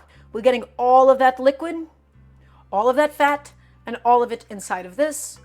Okay? And now that we have done so, everybody, take a look. You can see that the fat is rising to the top. All of the delicious cooking liquid is on the bottom. And we give it a good old piss session. We let it settle. And we just squeeze the... Oh, come on. Why is it not coming out? Hello? Is it clogged? Hold on. What happened with you? I think it's clogged with the carrot. Okay, there you go. No, that's why, guys, that's why you don't add solids inside of this thing. The solids clog it up. There you go. Come on, buddy. We got to pass it. Squeeze it open. We got to get all of that delicious cooking liquid inside. All of it has to go in and stop. And guys, take a look. All of the fat remains floating on top. It remains floating on top. All that delicious cooking liquid on the bottom. And we can go ahead and stop. And guys, we have successfully gotten rid of I would say a significant amount of the fat for this. So all I'm going to do is I'm just going to go ahead and get those solids back inside. That's all of my carrots and onions and celery. Just take that, put that onto a separate little plate. And guys, all that we got to do with this now is we got to cook it down. We got to cook it down. We got to evaporate some of it, okay? Because we're really looking to concentrate all of those flavors in there. We evaporate the liquid, we keep all the salt, we keep all of it, okay? And it's going to be amazing and delicious. So that part got done. That was a little bit messy. I'm going to go ahead and just set this over to a different burner because I'm going to be using this one for the asparagus. Okay, and this just has to cook down, everybody. Just cook it down. It takes a little bit of time. Cook it down, be nice and patient. I'm gonna get it up to a nice medium heat. Okay, and then let's go ahead and do the asparagus. So, my pan here with the peanut oil, let's go ahead and heat them up again. Also, thank you so much to Rena for the gifted sub. Thank you. Let's go ahead and get this little guy back onto the heat. Let's go heat him up. Okay, and we're gonna be sauteing our asparagus, guys. Come take a look at this. This is my lovely, my beautiful beef shank, my lamb ribs. Everything here is cooling down. And then once it cools down, we'll be able to shred it all up. We have this lovely little bit of bone marrow. Oh, all of this beef, my friends, is going to be transformed into one beautiful sauce today. It's going to happen. It's going to be remarkable. And so, this guy, I'm just going to go ahead and set behind me until we are ready to use it. Oh, I keep running out of space. Such is the kind of day that it is. Okay.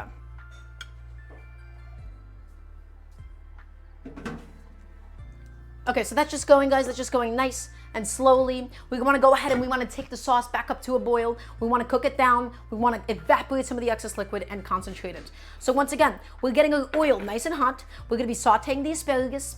And then afterwards, we'll be making some pasta. We'll be combining it with the sauce. And then all will be well. Is everybody watching? I want to hear a nice yes, chef, please and thank you. So, what else do we actually need to do in the meantime? The answer is we don't really have all that much. We wait for the meat to cool down, we shred it, we make the pasta, we make the asparagus, we saute it, and then we're all good to go. So we don't have that much to do today. It's just still going to take a little bit of time, my friends. Okay? A little bit of time, a little bit of love, a little bit of patience, and all will be well. And then, in the meantime, I will clean up a few things that I just have chilling out behind me. Chef, I've seen people say to remove marrow before you're making stocks. I don't think it's that important. I don't think it's a big deal. I mean, it just makes it taste even beefier, honestly. But I don't think it'll have any adverse effects whatsoever if you have marrow. It just has a lot of extra fat in it sometimes, which you might not necessarily always be looking for. That would be like my only actual legitimate concern. Okay. Guys, my pan's getting nice and hot. My sauce, I don't know if you can see it that well from this angle, but it's beginning to bubble. It's beginning to boil. Some would also say toil. Okay? And I'm just moving it along just in case there's any dried up bits at the bottom, guys. And once this reduces and we add in the shredded beef, we'll finish it with some heavy cream to get it nice and rich. We'll finish it with some peas, add in some pasta, and it'll be awesome. And this oil, guys, we're gonna get it nice and hot. And guess what? I think it is already nice and hot as needed. Actually, maybe a little bit more heating time, and we'll add the asparagus. Okay, I need to really clean up because I have so much stuff around me that just needs to go. I have so much surface here that has been effectively used up. So I gotta take a second, guys, put a couple of things away. Please bear with me. Thank you for being so patient. Okay, that's all done. That's all put away. That's all taken care of. Awesome. Get rid of this little tablespoon. Okay, and guys, now that my oil is nice and heated up, let's go in and add my asparagus. Also, G-Spent Gaming, you don't have to roast your bones for a stock. It's only if you want to. It just makes a different product. It makes it more roasted in flavor, but you don't have to if that's not your intention. Okay, so guys, all of my asparagus, I'm going to add it in right now into all of that lovely hot peanut oil. Okay, and we're gonna grab some tongs for it. Just move it all around. And guys, we're gonna get this asparagus beautifully cooked. And it's gonna take some time. Might take 15 minutes, might take 10 minutes, I don't know. So, asparagus in the pan, all of it laying nice and flat, nice and peeled, nice and trimmed. Okay, a little bit of salt goes in. Because the pesto itself is also going to be really, really salty. And we don't really need to do like the sautéing motion. We'll just be more so individually rotating it with the tongs. Oh, gorgeous. Okay, guys, I think that all looks pretty good, doesn't it? Oof. Okay, so things are finally slowing down now. We got some of the most difficult stuff out of the way. We got it all done with. I'm just gonna go ahead and back into this. I'm gonna stir up my sauce. Make sure that my sauce is looking good and it looks wonderful. My asparagus is going, guys. Once again, nice medium, high heat or so, and that should be perfect for today. We'll shred up the meat, we'll add it into the sauce, we'll cook the pasta, and all will be good.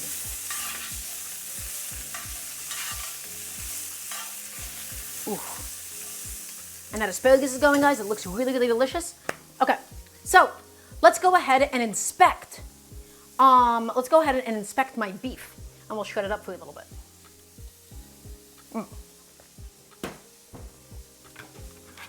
Just cleaning off my station quickly. getting some stuff out of here and ready to go. Okay, back to my cutting board. I have this lovely, beautiful pile of beef and lamb, my friends. So what happened? We really, really heavily cooked it. But why does cooking it down make it so tender? So let me explain to you why. Something being tough, a piece of meat being tough, has to do with connective tissue. It has to do with all of this collagen. Collagen is a really, really complex protein in shape. It makes things really, really tough and chewy.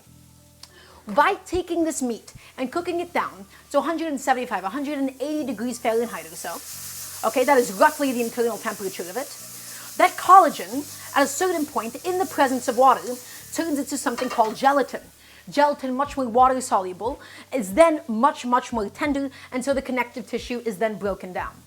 If we did a short cooking time, we would not have meat this fall apart tender, okay? And so, that's what we're going to do, guys. We're going to take the meat and we're going to shred it up, process it, and get it ready to put back into the sauce. Can we achieve a similar effect with a slow cooker? Absolutely, except, or in a regular pot, again, would be ideal. The only reason I did a pressure cooker is how fast it does it. So absolutely you can do it in a slow cooker. That's how people did it for a very long time before pressure cookers were a thing. And guys, my asparagus is coming along nicely. Again, I don't want my asparagus to be completely raw on the inside. Okay, I still want it to be nice and tender. Guys, come take a look. This is my beef here. This is my beef shank. And so you can just take a look that the beef really, really easily just shreds up a little bit. You could use your hands, you can use 2 forks, you can do whatever you want. The only thing is I'm gonna make sure that I'm not making it too small, because if it's too small, it's going to get completely lost in the sauce.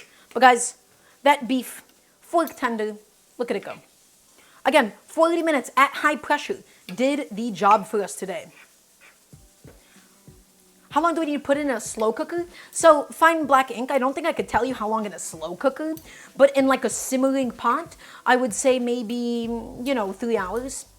3 hours. And in a slow cooker, even longer, like 7 hours probably, 6 hours. Because a slow cooker does it at that much of a lower temperature. Right, so I wouldn't be able to tell you in a slow cooker because I do not like those things for the life of me. And so we're also gonna get rid of some of those collagen-y bits. So you guys see these parts right here? This stuff you can almost like peel off of the beef itself. It's like really, really spongy. It's really springy. And so we're not going to want it. Does anybody have any questions for me in the meantime? Okay, give that a little toss. My asparagus is coming along really nicely, guys. We're getting it nice and charred, beautiful, medium heat, and we just keep it cooking. Keep it all cooking. Okay, in fact, I think I'm going to stop using forks and just go at this with my hands at this point. And so I never use any other Instant Pot functions to this, so just the pressure cooking setting on it. Yeah, guys, this is so much easier. I'm just going to shred it by hand. Look at it. Beautiful. What are the cons of a slow cooker? It doesn't really do much other than do exactly what it says that it does. You don't have a lot of heat control with it.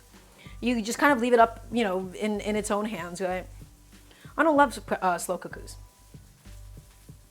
Okay, guys, look at all of this sticky, soft, tender beef shank. Oh, that is good. That is flavorful. Wow. Guys, that is delicious, I have to say. Okay, back to the asparagus. Make sure that it doesn't squelch. Just take it, flip it around a little bit. Awesome. And back to my beef sauce as well. Make sure it's not squelching on the bottom. So just stirring it around aggressively. There you go. Oh, beautiful. And all of this, my friends, will be made into a beautiful sauce. That's a little chunk of bone that we're not going to want. Okay?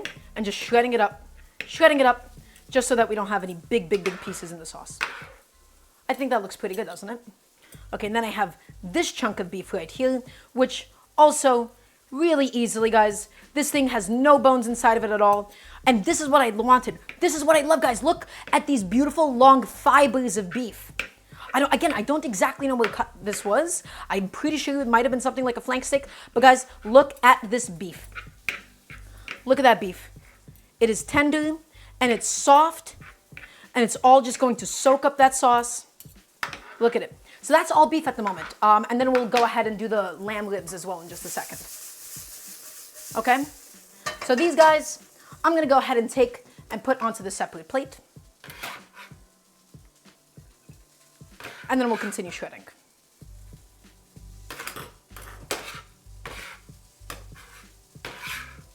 There you go. All of it right here. Perfect. Okay. Stir up my asparagus again, because again, I don't want it to burn or anything, guys. We're just slowly cooking it through, getting it nice and delicious. Nice and tender. Awesome. Okay. So, Chef, do you ever just pause and appreciate how you get to cook for yourself and your own food whenever you want? I don't know if I really ever appreciate. I've just been doing this for so long that I don't think I can give a very good answer. So, that's not meant to be like a brag. I think that was just my honest answer. Like, I don't think I ever stop and give that consideration to myself. Okay, guys, the rest of the beef shank. The beef shank itself might have been able to use a little bit more time. It's not like 100% as tender as some of the smaller cuts of meat that we had, but that's okay. It'll still be perfect. It'll still be delicious. Just go ahead, guys. Take it, shred it up. Get rid of that little bit. There you go. It's all happening. It's all coming together. Does anybody have any questions for me in the meantime? We have a lot happening at the moment, so we're just taking a second to cool off. The asparagus is going, the sauce is going. Once again, I'm stirring my sauce. I don't want it to squelch on the bottom. I don't want it to squelch on the sides. Again, my asparagus, I also don't want it to burn at all. We're just continuing to saute it properly, almost slightly charring it intentionally. Beautiful. Okay, and I'm gonna take out one little asparagus. I'm gonna taste it to see how it is. And then if it's done, we'll pull it off. So this little guy, I got him out right here. Chat, let's have a little taste. I like them nice and tender and still a little bit of bite at the head, but it can be a little tricky to eat with a fork. Mmm. Mmm. Oh. Oh. Mmm. Mmm. Did I completely scorch the inside of my mouth with all of that hot oil of the asparagus? Yeah. Was it delicious? Absolutely. I could have probably done the asparagus a little bit later, but guys, that asparagus, I'm going to say right now, is perfectly cooked. I'm going to go ahead and take it out. I'm going to just put it onto a separate plate. It'll be cold by the time that we eat it, but that's okay. That was really yummy. And that still doesn't have any of the pesto on it. Still doesn't have any of the good stuff. I'm just going to take out the asparagus, and that will be a little treat for later. Okay. Everybody, we are now going to continue working on my beautiful beef sauce. Okay? So at the moment, I'm just going to stick my pan into the oven just so that I have a little bit of space. Guys, let's go ahead and take a look. Let's take a look. Also, come on, buddy, relax. Relax, thank you. This is my gorgeous beef sauce. My handles aren't hot. It's all been cooking down slowly, guys. And now we're going to go back into it with all of that shredded meat. All of that beautiful, beautiful shredded meat goes in now, and we're going to do the rest of it as well, and it's going to continue cooking, everybody. It's going to continue reducing. I actually don't really want to add some heavy cream to this, but it's going to still be delicious. Okay? Guys, we got to continue shredding up the beef, but first, my pot of water needs to come back up to a boil, because that's where we will be making the pasta for today. Okay. So, look at that beef sauce, my friends. All of that just cooking down together. We still have to finish shredding the rest of the meat, but this at the moment, everybody, it has so much flavor. And we want to scrape down the sides. We want to get all of those little bits, everything back integrated, everything back involved with the rest of the party. Okay? Actually, this guy, I'm going to put him over here instead. Okay. We gotta keep shredding some beef, my friends. Let's keep on shredding. Let's keep going. Does anybody have any questions for me in the meantime? Okay, so we're going through this. We're continuing to shred it up. This is some of my beef shank here. There you go. Little chunks, little pieces, guys. Also, Chief, welcome on in. It's lovely to have you. Take a look, take a look, take a look. There you go.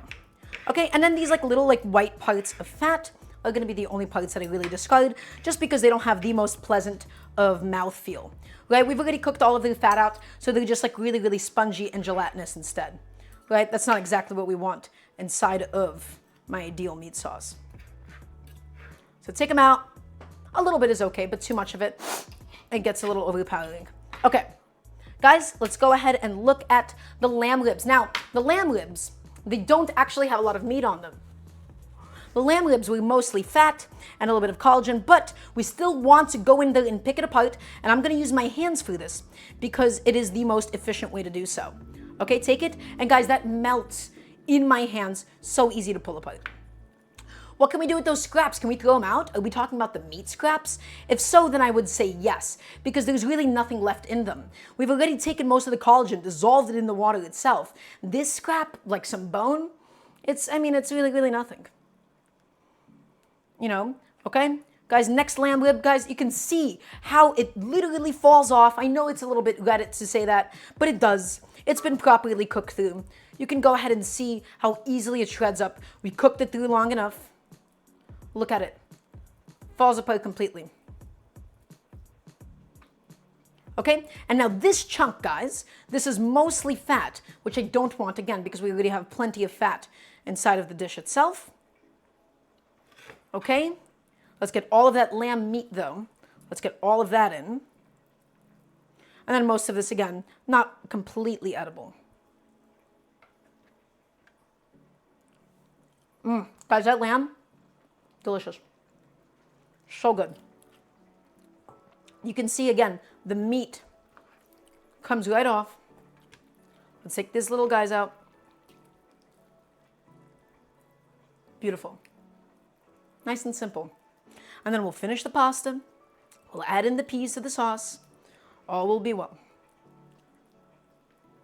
Can the bones be used for bone broth? Well, fine black ink, if you think about it, these already have been, right? Because they've already been braised, they've already been cooked down, they've already turned into a stock, and that's what we currently have cooking on the stove itself, right? So, I mean, yeah, you can, but not when they're already cooked, because they already did become a stock. Right? And besides, this idea of bone broth being somehow different than other stocks, this is a small, like, little pet peeve. I find that the terminology bone broth is, like, a little bit redundant because broth is already innately, if it's a meat broth, it has already been made with bones, you know? So I don't find calling it, like, bone broth. I think bone broth was mostly, like, a specific, like, marketing term, where they're like, oh, this has more gelatin, this is good for you. It started off as a health thing. If I'm not mistaken. I don't know the exact history of the terminology, but I'm pretty sure that is how it started. Okay, guys, look at all of that beef and all of that lamb. We're gonna go ahead and just put this back onto my plate and reintroduce it into the sauce, my friends. But first, I gotta wash off my hands because I have made an absolute mess out of them. An absolute mess, but that's okay. Guys, let's go back to the sauce. Let's go back to the sauce. Look at that rich viscosity. Look at it. And we're gonna just stir it around. We're gonna make sure nothing is burning on the sides, on the bottoms, that everything is nicely incorporated, guys. Look at that sauce. And now we're going to go back in with the rest of the meat, of course. The rest of the meat goes in now. Beautiful. And guys, this is why I love shredded meat sauces. The reason why I love shredded meat sauces is because of the fact that it's almost like a mop. Those little fibers of meat, they just soak up and they pick up all of that sauce, and then it becomes the delivery mechanism. And it is, to me at least, incredible. Okay, so look at it, guys. Look at it, it's all continuing to cook. We're just going to go in there, press out some of the bigger pieces, and really, really, truly turn it into a beautiful sauce. Look at it. It has so much flavor, it has so much oomph, my friends. Can I please get a yes, chef? Audio Murphy, you're already on top of it, you're already on it. That's what I like to see. Stir it around, and then once the water is boiling, guys, we'll cook the pasta, add it inside, and then we will be golden. So again, I'm scraping down all of the stuff that's stuck to the sides. I'll also have a little taste at this stage. Meaty, saucy. It has so much oomph, you know? So good, so simple, okay? There's nothing really crazy in it, guys. It is quite literally just beef and lamb, tomatoes, garlic, onion, carrot, celery, and some red wine. That is all that's inside, alongside a little bit of bay leaf, but it's perfect. I'm just eating the little scraps of the braised beef, and it's all wonderful. Mr. Tasha, welcome on in. Hope you are having a beautiful day today. Okay.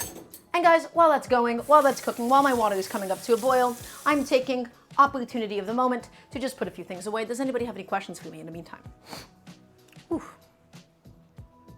Can we substitute tomato with bell pepper? Well, Fire Black King, absolutely you can. Except it would be a red pepper sauce. I love doing red pepper sauces. I char my red peppers the same way that I would do the tomatoes, and it'd be awesome. What would be something crazy to put into it? Oh, I don't know. I don't really know how to answer that. But yes, you can absolutely do a red pepper sauce. But what would be a crazy thing to put into a meat sauce? I don't think that's actually a question I can really answer off the top of my head in the moment. I just keep it really simple, guys. I keep it simple. I keep it easy. Oof. Okay, and as always, guys, again, I'm cleaning it up. Microplastics, fish, marshmallows. Okay. Thanks, guys. Really appreciate it. What a lovely assortment of ingredients Chad has given us to really spice up our meat sauce life. Okay? All of it is going, guys. It's all reducing. It's all cooking down. It's all getting really, really nice and tender.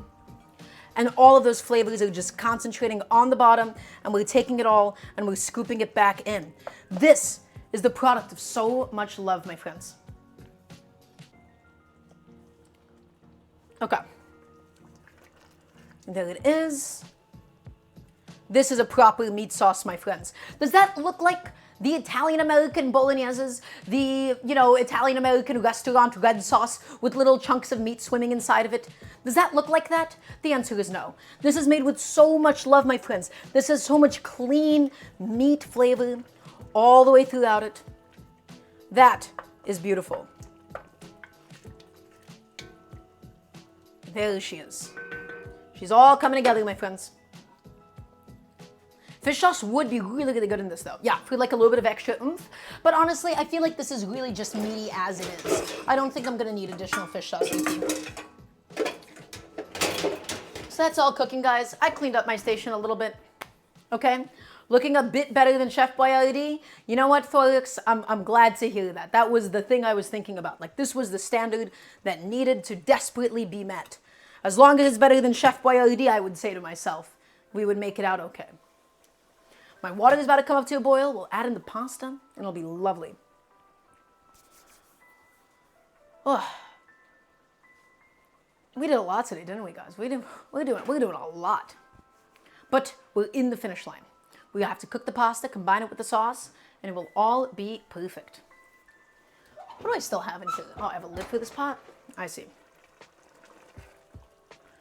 Okay, guys, I'm going to taste the sauce one more time now. I'm going to taste it for some seasonings. Going to just see, does it need more salt? Was it going to need any of? But I think at the moment, it should be really good. Chef, I had to go last stream. I said something about hoisin sauce and beans. I don't remember what I said after that. I'm sorry. So,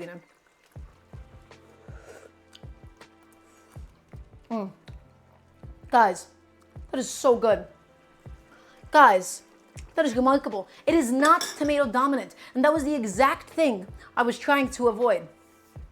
That is so rich. That is beautiful. In fact, I think the salinity, the salt, is exactly where it needs to be. Okay, guys, my pot of water is boiling. So, let's go ahead and season this pot of water for the pasta. Pasta is bland. It doesn't have any salt inside of it. We need a lot of water in this, we need a lot of salt in the water, excuse me.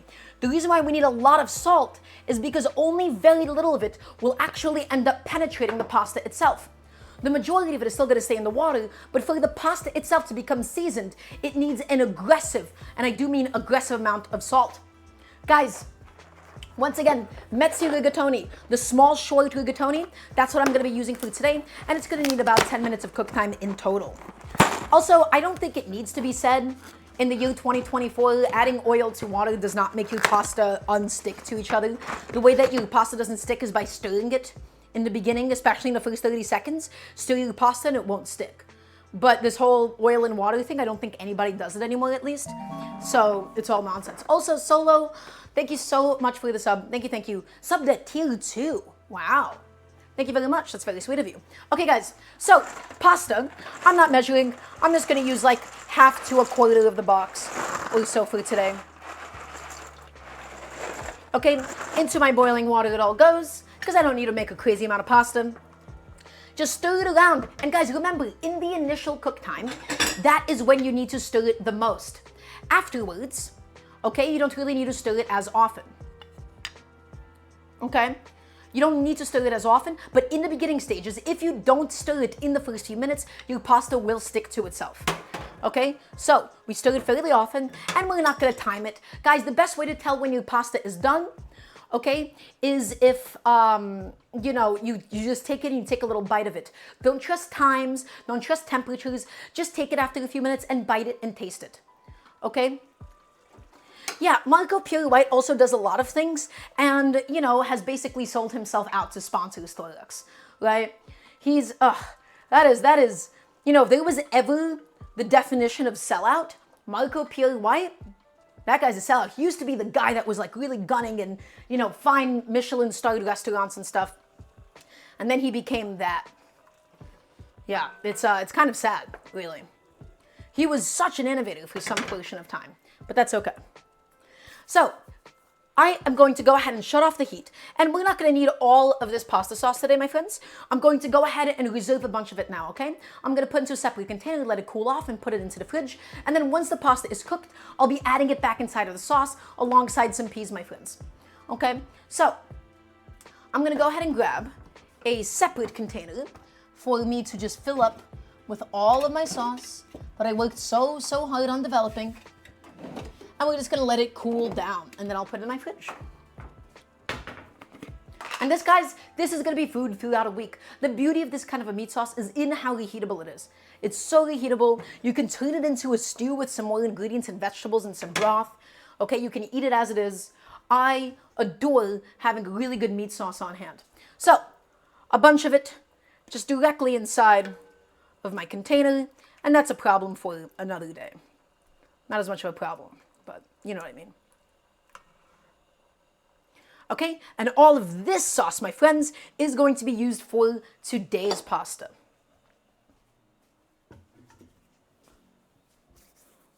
So, what do we still have left to do? The pasta's cooking, the pasta's boiling. Remember what I said, guys? Stir in the beginning stages of it and it won't stick to itself.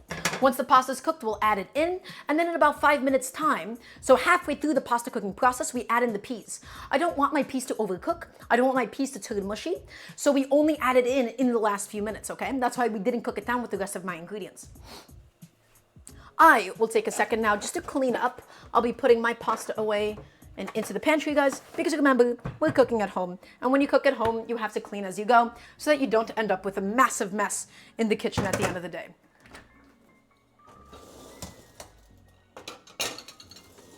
Okay, awesome. Let's go ahead and just slap a lid on the sauce until we're ready to cook the peas inside of it and everything. And all will be well, my friends. Okay. The asparagus is done. We're waiting for the pasta to cook. Guys, these are the final cooking stages. Does anybody have any more questions for me for now? We have done almost everything that we've needed to for today. We made the sauce. We're cooking the pasta. We made the asparagus. And I'm just continuing to put things away. I probably should not have put a lid on that. You guys might have still enjoyed looking at it for some time. And I no longer need my waste bowl either. Okay.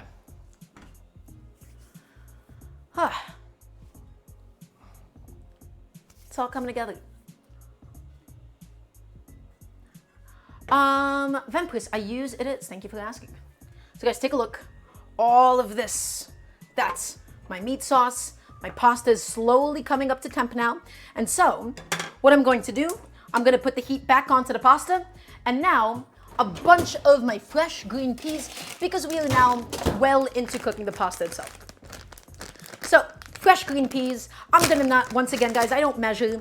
I just completely go by vibes here. I wanted that like nice sweet bite. I wanted that like little bit of freshness amongst all of this like heavy meat sauce. So about half a bag of frozen peas. I think that's the amount that I want to use for today. Let's take it, let's melt it in, and let's get those peas nice and cooked through before we add in the pasta, my friends.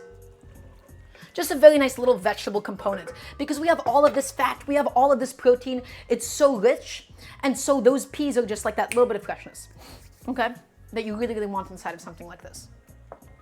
It really lightens the mood. Okay, and of course, we'll be cooking the pasta to a very nice al dente, right? We're not going to be cooking it past that point. We want to still have a really nice toothsomeness to it.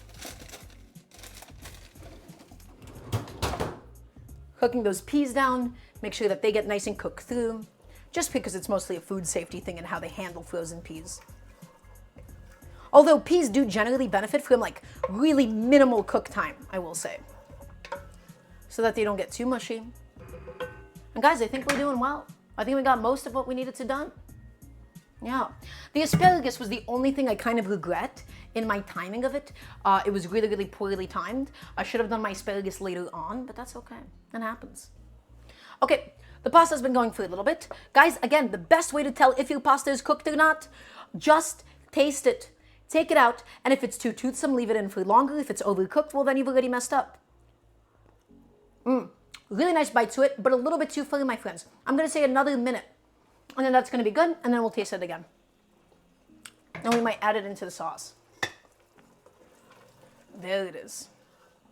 There she is, my friends. Look at that sauce now combining together with the peas. So rich, so delicious. Let's get my tongs into the dishwasher as well. Oof. Again, pasta, it's been going for a little bit longer. We'll go in there, we'll have a little taste of one.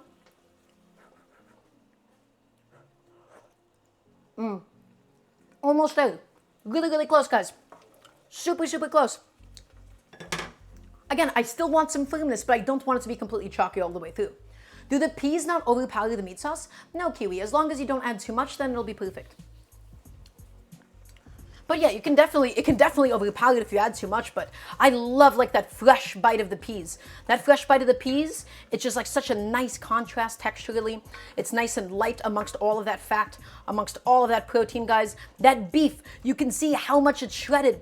You can see how much it really has begun to fall apart. Last pasta tasting, guys. Let's see, is it ready to come out, everybody? I want to get a nice yes, chef, please and thank you. That's it. It's done. Everybody, spider. Take it directly into the sauce. Keep some of the water on it. But we're not going to do anything crazy with like, oh, we're going to measure out pasta water. This is not the kind of a pasta dish that needs anything crazy, my friends. Spider, pasta, into the pot. Spider, pasta, into the pot. Get the last of my rigatoni out. It's so thick that it doesn't really risk overcooking in the time that it takes for me to scoop it out. Guys, all of the pasta is now officially inside. And now we will blend the sauce. And we want the sauce to really penetrate. Sorry, we want it to fill the whole of the rigatoni. Okay? We really want to mix it around.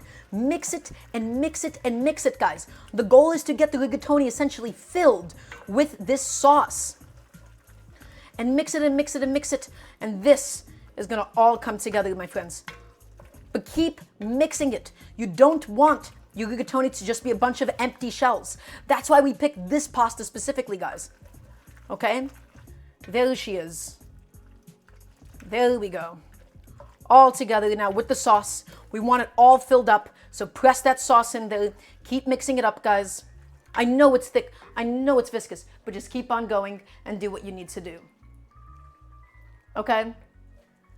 Just keep it going. And remember, guys, do not undermix this. If you undermix it, the rigatoni itself will not be properly filled with all of that incredible sauce that that's you and I, my friend, that we have worked so hard to obtain together. Okay? Guys, I think that this is done. I think it's done. I think it's time for us to plate, everybody. Are you ready for this? We're going to grab a nice bowl. Nice, generous bowl, because I want a nice, generous portion. And we're gonna grab a nice big ladle of all of this pasta with all of that shredded meat. But it's still not done, guys. We're missing an essential component. And you might already guess what it is. Guys, take a look. Look at my beautiful pasta. And now, last but not least, we go in with some Parmesan right on top. And to make it really Italian-American, like we're talking like Olive Garden corn, some black pepper ground directly on top.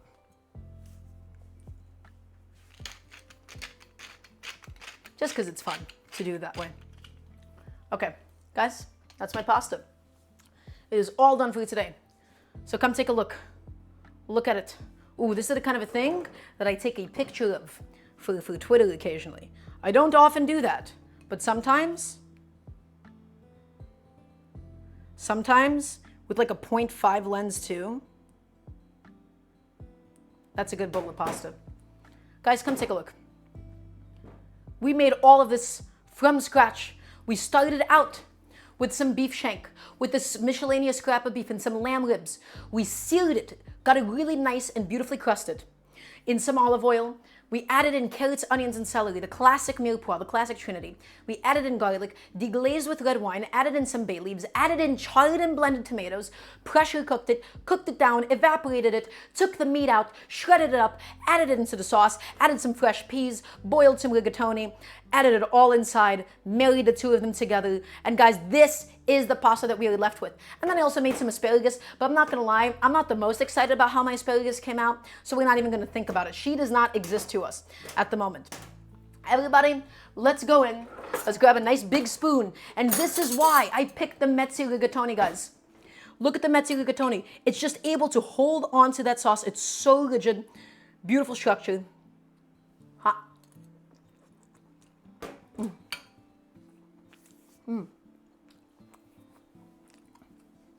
Oh my God. Guys.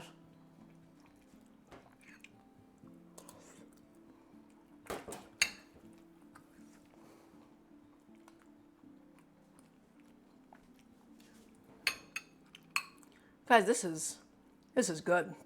The peas, let me tell you right now.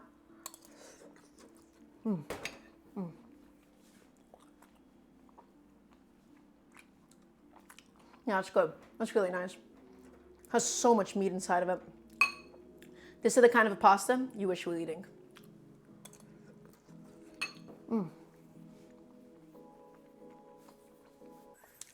What does it taste like? Let me tell you what, Allie. Let me talk to you about the texture of it. You have so many amazing textures in here. You have these tender, but still pleasantly chewy bits of shredded meat. You have this beautifully al dente pasta. You have the sauce itself, the liquid portion, and then you have the snap of the fresh peas that you bite into it. Texturally, there is so much happening here. It's not just sauce and pasta. There's 4 different distinct elements that you can feel every time that you bite into it. It's juicy. It's flavorful, it's deep, it's meaty, and then every now and then you get a pop of sweetness from those peas.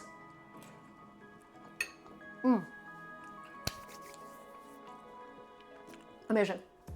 Okay. And that's it, everybody. Thank you all for watching. Thank you all for being here. As you all know, every Wednesday, every Friday, every single Sunday, 5 p.m. EDT as always. If you would like to support the cooking show, !Patreon. My goal is to be able to do this full time one day. I want to keep this information free. If you have the excess money to do so, please support me on Patreon. Also, follow my backup channel, Daramgar TV. We'll be switching over there in about a month's time in total. Everybody, thank you for being here. I hope you all have a good night. I'll see you all this Wednesday, 3 days time. Be safe. Have a good Sunday. Be well. Make something delicious to eat. And I will see you all soon. Bye-bye.